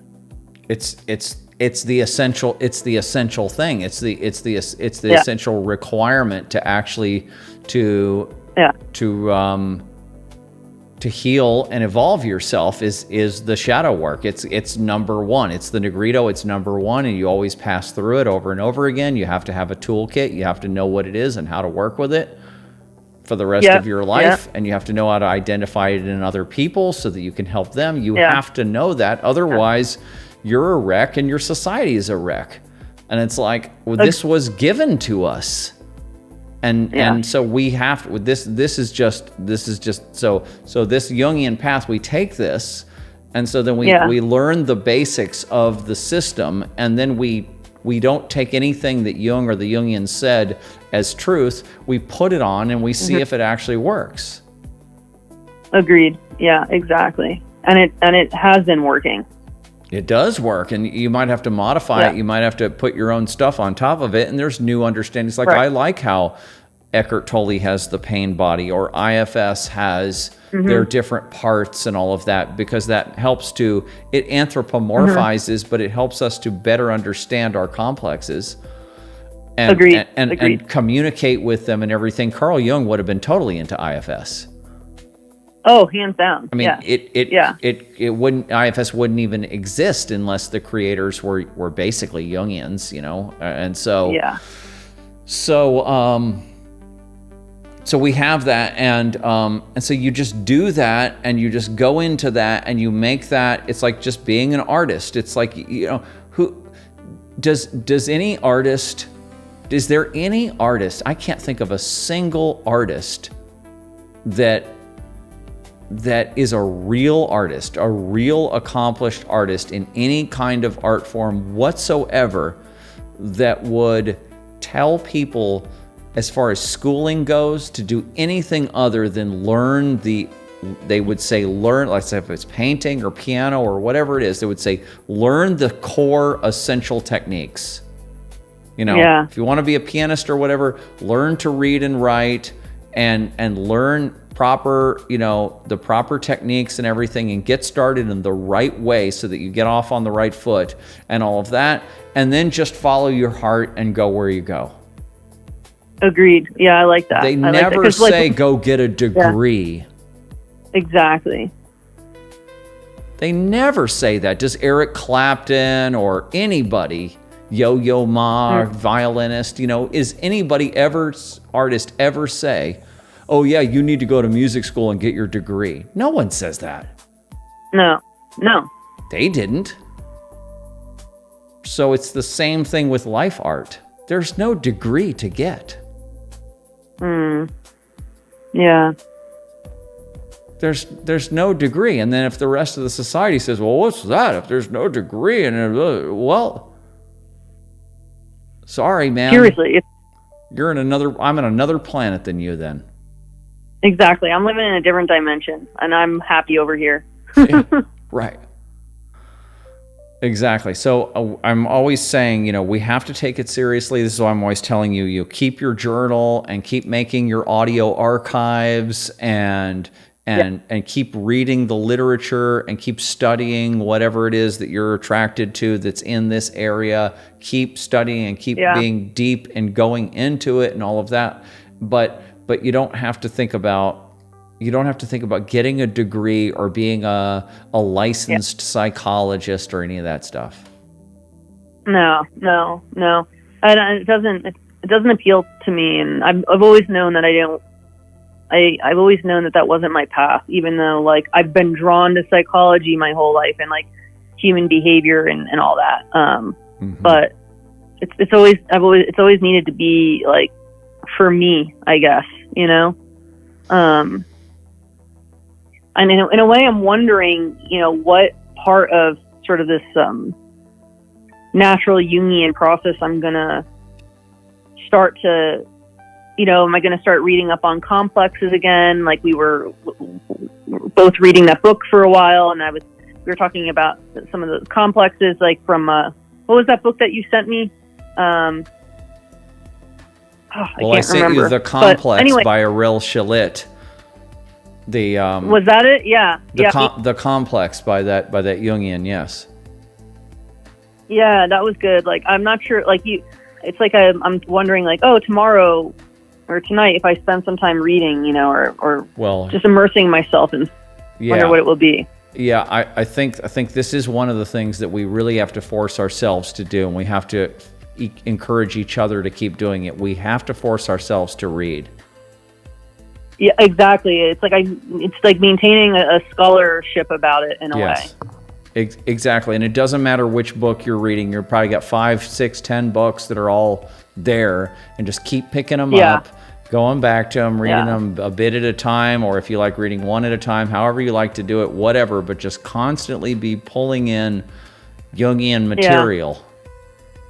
Exactly. Because I feel like what almost happened is like maybe 3 weeks ago, we were really getting into talking about the complexes and like the nodes, and then all of a sudden I remember I was kind of like, I feel like I'm having an encounter with this material. I feel like it's affecting me. And then I had a bunch of shit go left ways, sideways, right? Because I feel like as you encounter the material, it affects your life, you know, like there's something alive in the material itself.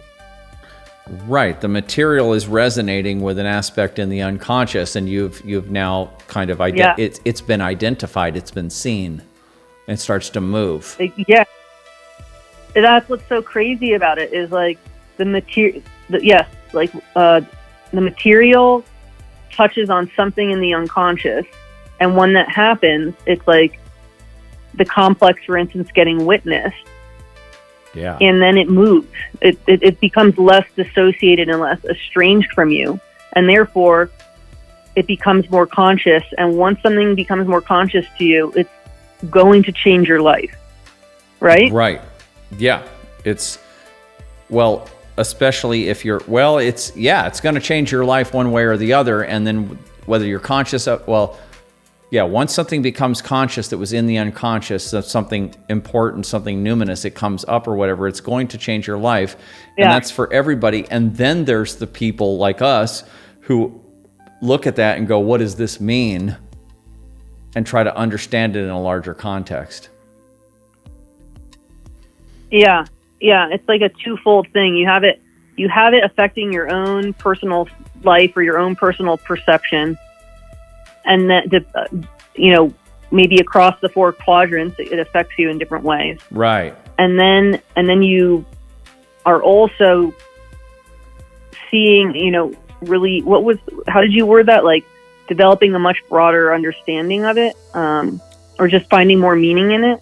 Yeah, you're categorizing it in some kind of a mental map. You're saying, oh, okay, this complex got activated. Yeah. It's making me feel this way. All this stuff is coming up, and it's giving me synchronicities in the world, or people are pushing back on me in a certain way, and you're like noticing that the complex is activated and stuff, and that happens to everybody. But then the alchemist looks at it and says, what does this mean? What complex is activated? What is let me try to understand the mirroring from the outer world and the inner world, and tries to make meaning out of it and contextualize it and try to have some kind of understanding so that they can learn from it, and then they can store that and go, okay, I had this experience, this is what I figured it means, and then I can share that with other people, and then you can do something with it. We're mapping it. We're mappers.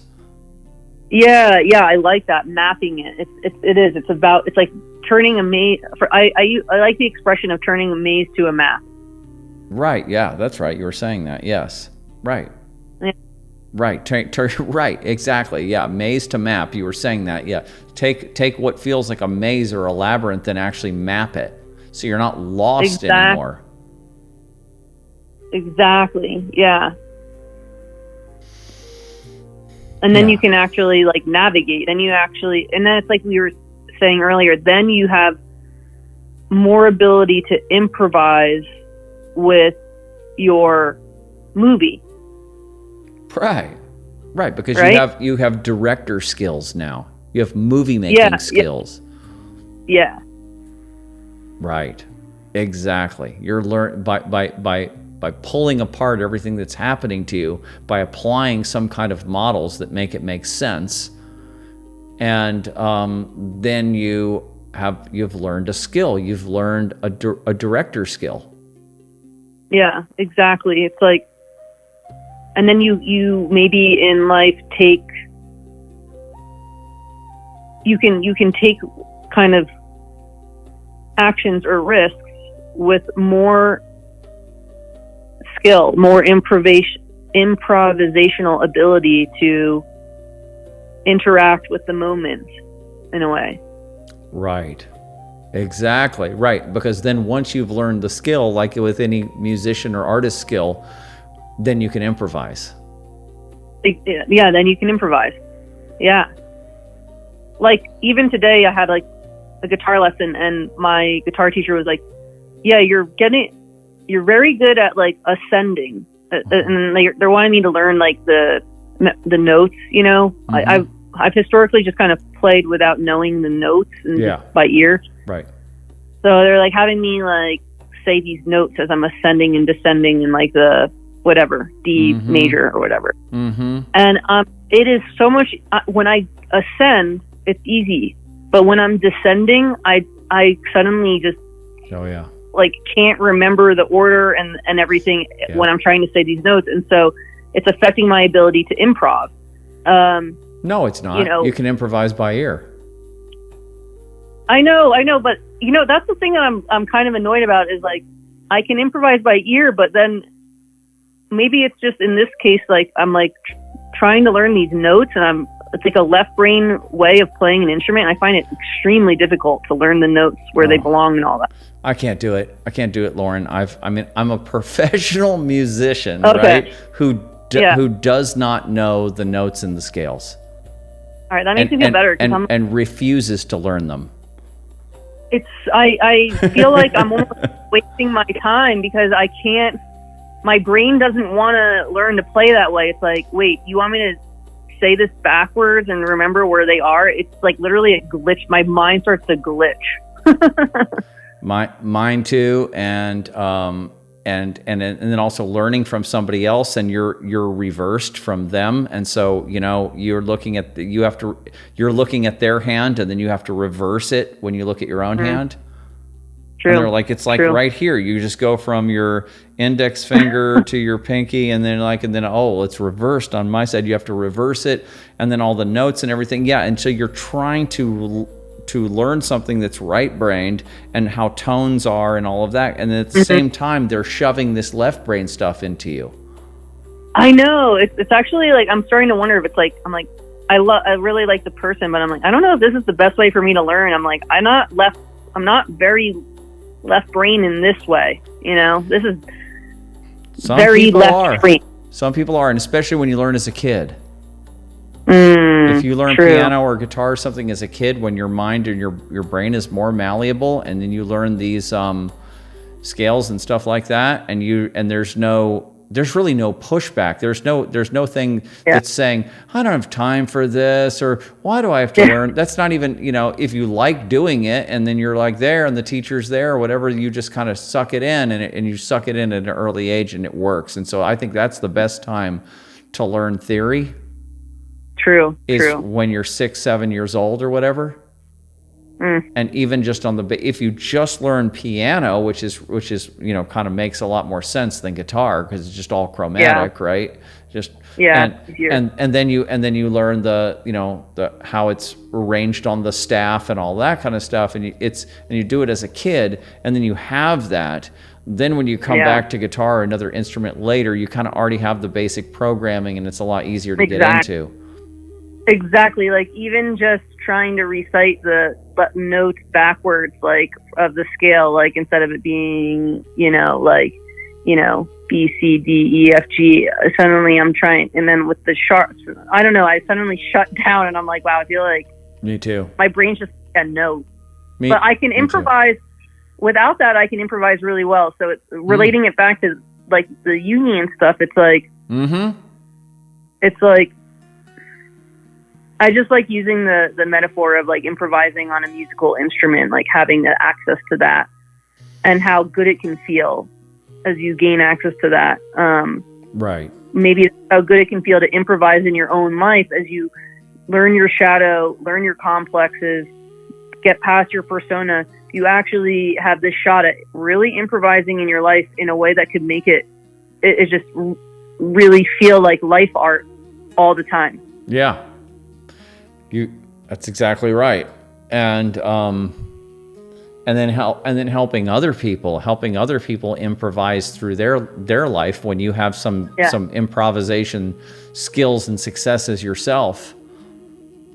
Then because it really is all improv, but improv is based on basic knowledge and ear training and all that kind of stuff. It's not really necessarily based on the scales, but it's based on experience. And so you can, once you have these kinds of experiences, you can help other people. But back to life art, life art is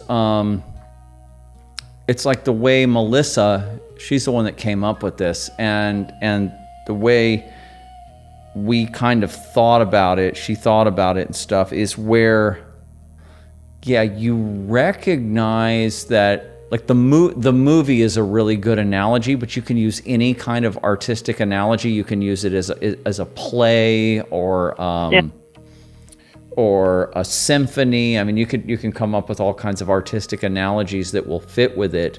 A simulation, right, is the new one that you can use. A dream, a lucid dream, you know, that's an ancient one that you can use. But it's like once you kind of just stop thinking that everything that you're doing and what you have to do and all of this is materially real and solid, and you just go, it's all malleable, it's all art, and I can basically play with everything. Yeah. How can I do everything as play? How can I do everything? How can I make play? How can I make art out of literally everything that I do? Even when I have to, you've seen these people. There's some of these. Now, look, check this out. There are life artists out there. They don't know they're life artists. They're not studying themselves. They're not doing anything like that. But you meet them, and everything they do is all playful. Yeah.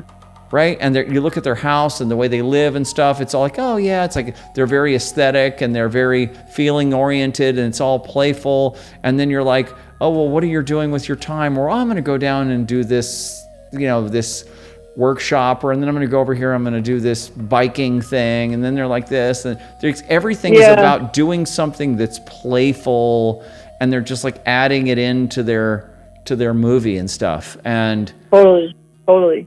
And you're just like, wow, you're so playful and having such a good time in life. And they're like, yeah, well, why wouldn't I? I know what you mean. Well, of course I'm having a good time in life and I'm just playing and all of that. Why wouldn't I?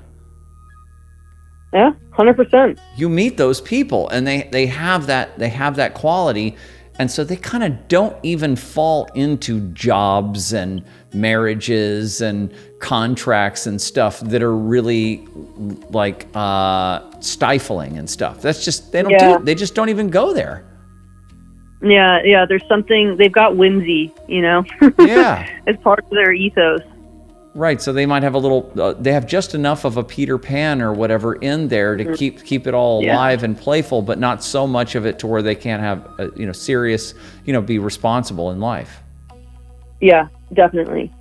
So this is not something that people aren't doing. There are people doing it. It's a minority of people, but there's plenty of people that are doing that. But then there's the alchemist.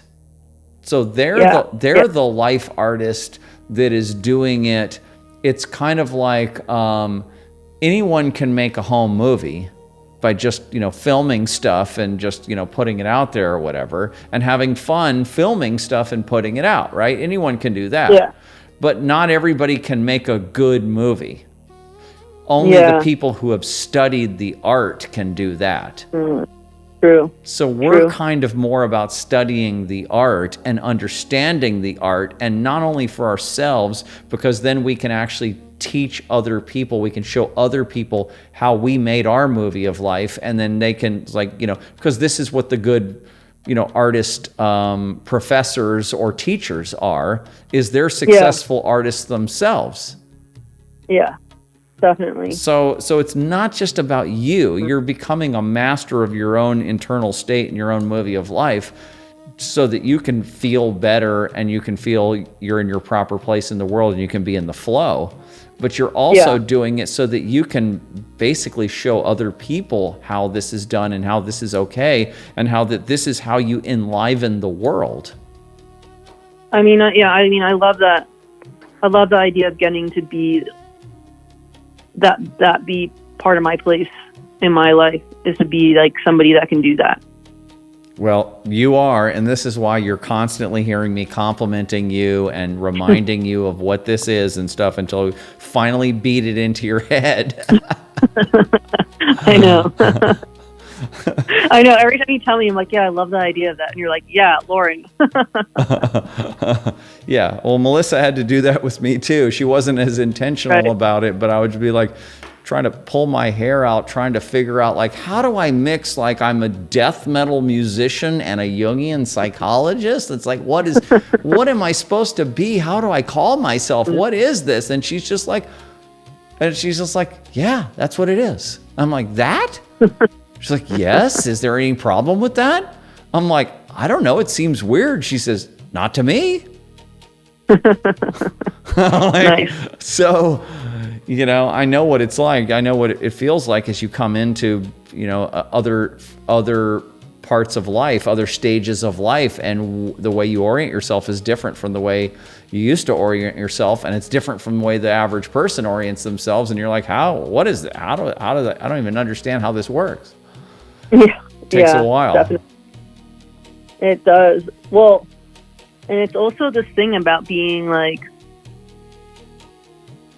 I think it's this thing of thinking I'm very average, and then being told like, oh no, there's these things about you that are not average. Mm-hmm. And I'm still sort of adjusting to that, like letting myself, without getting grandiose. It's almost like I feel the part of me that won't let me become grandiose in that way. Yeah, it's protective. Yes. Yeah, so it's like, but I also feel the part of me that like wants to be more grandiose, Right. That's that's right. That's what Robert Moore we were talking about. You have a legitimate need to be seen. Yeah, exactly. Yeah. Right. So this is the trick. Is getting through the sludge. Not like we've talked about. Not everybody who's wounded actually goes to the self-deprecating side, the underworld side. Right. Right. Right. Exactly. They go to the Donald Trump side, the compensatory narcissism. Yeah. They're compensating for feeling ashamed and for feeling illegitimate and for feeling weak and all of that. They're compensating. And they're trying to fit into the family value of being a superhero and what you have to do and all that. So they're riding high on this fake narcissism, this fake persona, and they're all inflated and everything. And so but they're totally disconnected from their other aspects of themselves because they're just up there in the superficial persona world. Exactly. But so that's how a lot of wounded people go. They go to the narcissistic side. They go up. Yeah. Inflate. They inflate. And then a lot of wounded people go down. They deflate. Yeah. So then when deflated people are having to go, when they wake up and they realize, oh, I have gold down here that can help inflate me and get me back up again, or for once in their life, get me up. Then they go looking for the gold. They find the gold. Other people come around and say, "Oh yeah, that's your gold." Yeah. And then they start touching it, and then I've seen this happen. I see this happen. All kinds of people that suddenly get popular or something, and they had a bad background, and then they suddenly get popular, and then they just crash and burn. Because they don't have it, they don't have any skills with this, and so they touch the gold, they grab it, and they're like, "Oh my God, I'm Jesus Christ." Yeah, right. Right. Mm-hmm. Have a Christ complex. I am God or whatever, and then they start leading a cult or whatever, and then the IRS investigates them and blah blah blah, and then they're in jail. Yeah. You're like, what the hell happened? And they touched their goal because there was something very powerful and very, very, very genuine there. But then they took it and they put it right into their ego and they said, "Oh yeah," and they identified. It's called identifying with your gold. I see. Identifying with the archetype. They found the archetypal energy. They found a pure vein of it, and then they said, "That's me. I am Superman, Superwoman, whatever." I am the greatest artist the world has ever known, right? And they put that in their ego and all of that, and then and then it's very attractive to other people, and people are like, "Oh wow, look, there's the archetype, there's the superhero." But that person is like Icarus, and they're about to touch the sun and melt and fall. Yep, exactly.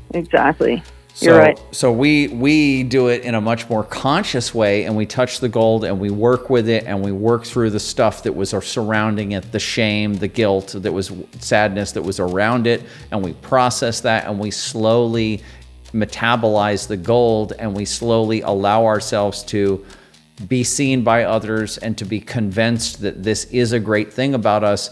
And then we don't let it get so big that we're going to save the world with our gold. But we can certainly save ourselves and help some others. Yes, 100%. Yeah, I know it becomes important not to have this like savior kind of complex, I guess it could be called. Yeah, it is. Yeah. Right. Grandiosity, inflation, narcissism, whatever you want to call it. Yeah. Yeah, total ego inflation. Yeah. Ego inflation, exactly. So we don't want to just go in the reverse just because we haven't had that so much. And then, so there's a governor, there's a protector, there's a part of us that knows that if we touch that and really start throwing it out there, we could slip and fall and get hurt real easily. And we know that we're fragile. We wouldn't be able to take the fall. Yeah. Yeah. Or that's what the parts think. And so we're very careful with our gold. And then this is also a pitfall in that a lot of people who do start touching their gold, and then the protector mechanism comes in and says, don't do that. Don't put that out there. It'll you'll blow up. You'll slip and fall. Yeah. And then they never really try it, and they never really get the practice using it and stuff like that. And I'll tell you, this whole thing about being a natural Jungian, being an alchemist, and like everything that I'm doing here, and I'm like talking about it like it's a thing, like it's a movement, and pepping people up about it, and all of this kind of stuff. And I'm like, I'm over here on my podcast, and there's like 5 people watching, right? So that keeps it under control, right? Yeah. Right. That keeps it realistic. That keeps it down to earth. But even just doing that and coming out and being public and being like, well, there's no one else that's going to do this but me. Yeah. There's other people teaching Jungian psychology and other smart and wise people out there talking about their stuff, but there's nobody out there talking like I talk or Melissa talked. Agreed. There's no one out there doing it but us. And so I'm going to have to be the one to do it, and then I'm just going to put it out there, and I'm going to do it the best I can, and I'm going to be as confident as I can about it, and I'm just going to practice becoming what I am. Putting this higher version of me, because I was already okay being a musician. That I already had down. That took a while, but then I already got that down. And I'm like, okay, I'm a musician. I've been on magazine covers and blah, blah, blah, record labels. I've done all that, toured, all that. So I was okay with, I have a certain level of success as a musician. Couldn't make a real good living at it, but, at least had some notoriety, and other bands, are influenced by my band. And so I'm like, okay, I had that. And I thought, okay, this is cool. Melissa always thought that I was lucky that I had that. Yeah. But then she was just like, but you don't even, she's like, if it were me and I were you, I would be just touring constantly and just being on stage all the time. And I'm like, yeah, because that's your thing. Being on stage all the time is more of your thing than it is mine. And it's like, for me, I feel like I got my dose of that, and I'm supposed to be an alchemist that talks about alchemy and the movement and this other stuff. I got this other phase of me that has to come in now. And so that part is the part where I don't have as much experience yet. I have personal experience, but I don't have as much experience just like being the man who talks about this stuff. Right, I got you. Yeah. So it's a new archetype you're entering into in that way. Right. So I'm practicing right now, and it took many different levels. Like you were talking about your filming yourself and all of this kind of stuff. It took me many trials and errors over the last 15 years, really, of trial and error to put myself out there. And what am I going to talk about? What's the podcast about? And who's going to watch it? And how do I advertise? And all that kind of crap. And now I've just dropped it all. And now I'm like, okay, I'm just going to set it up in a pro way. Like I've set it up to where I can take calls, and, I got a good mic and the pro camera and stuff. And I'm like, okay, got that going. And I'm just going to put it on YouTube, and I'm just going to let whatever happens. And I'm just going to show up every Tuesday. And I'm just going to see what happens. I'm going to let nature just do what she does with it. Yeah, I like that. Let nature do what she does with it. I like that. Hey, I mean, that's how I found you, is this show. So Yeah, it's true. Right, it's true. So I'm not putting anything on that. And then as far as working with people, I just work with whoever's serious and whoever's on the path. I just work with them. And I'm, some people can pay, some people can't. It doesn't even matter. Whatever it is, I'm doing it. Yeah, I like it. So, but it took me a while to I'm still getting comfortable doing it and all of that. And I feel like there's still a long ways to go. Like now I'm designing these workshops, and it's like that's the next phase. It's like, okay, I got the podcast, I got books out, and then now I'm going to be doing these physical workshops in person. Yeah. So I like it. It's like, like a trifecta right there in of itself. Yeah, it is actually. It's a trifecta, and then just let people, just. You're not supposed to be like artists and stuff. Artists are not supposed to be their own marketers. Mm-hmm. No, that's why they have record labels. That's why they have booking agents, PR people. That's why they have business people. Like art. Not supposed to worry about promotion and business and all. That's just like totally antithetical. And it's like they're trying to tell us we have to do that. Well, if people like your art, they'll share it. And if people are afraid of it and they don't know what to do with it yet, well, then that's just where society's at, and there's nothing you can do about that. Exactly. Yes, it's important to remember that. Yeah. Still got to make your art.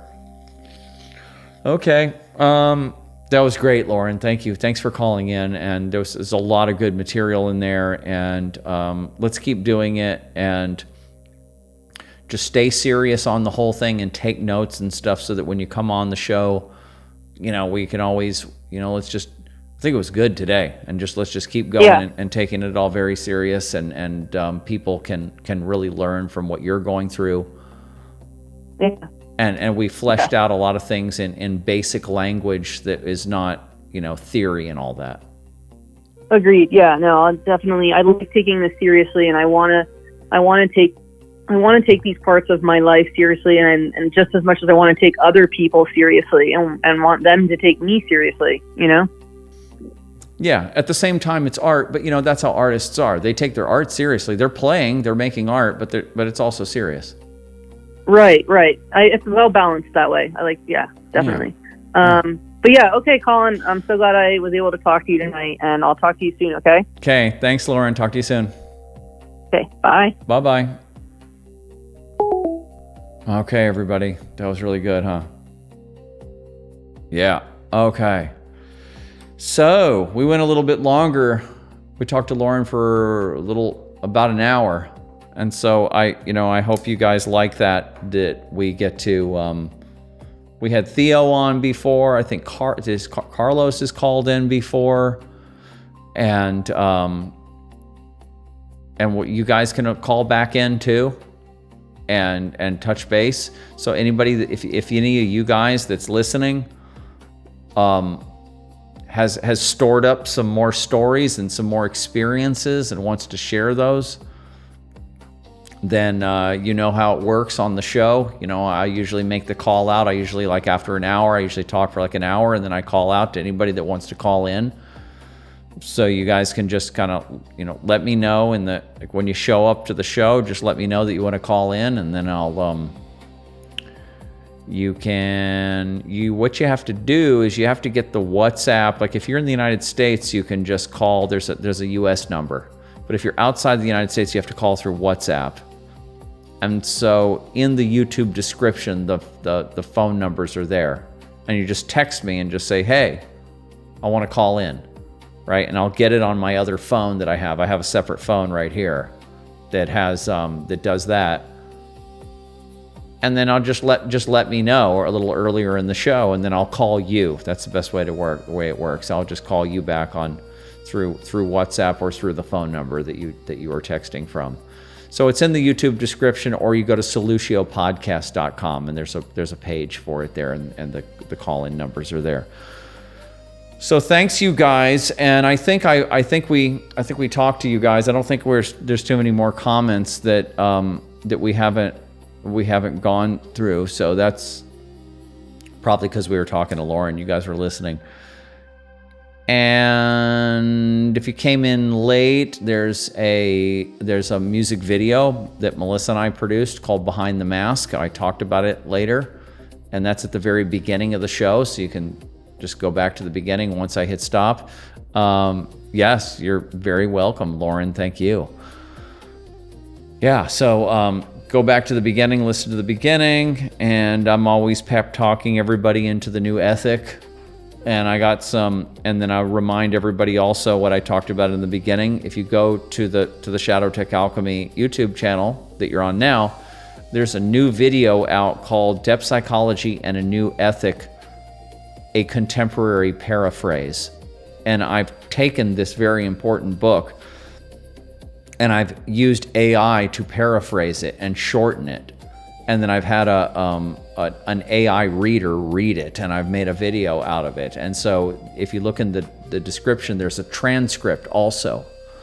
And so you can read the transcript or you can listen to it, and I recommend that everybody listen to that. It's all about living a shadow-aware life and understanding the old ethic of shadow repression and projection that we've been living under, and starting to ourselves live by a new ethic of shadow awareness and shadow integration, and taking it extremely seriously, and being the forerunners, being the cutting edge of human evolution, basically.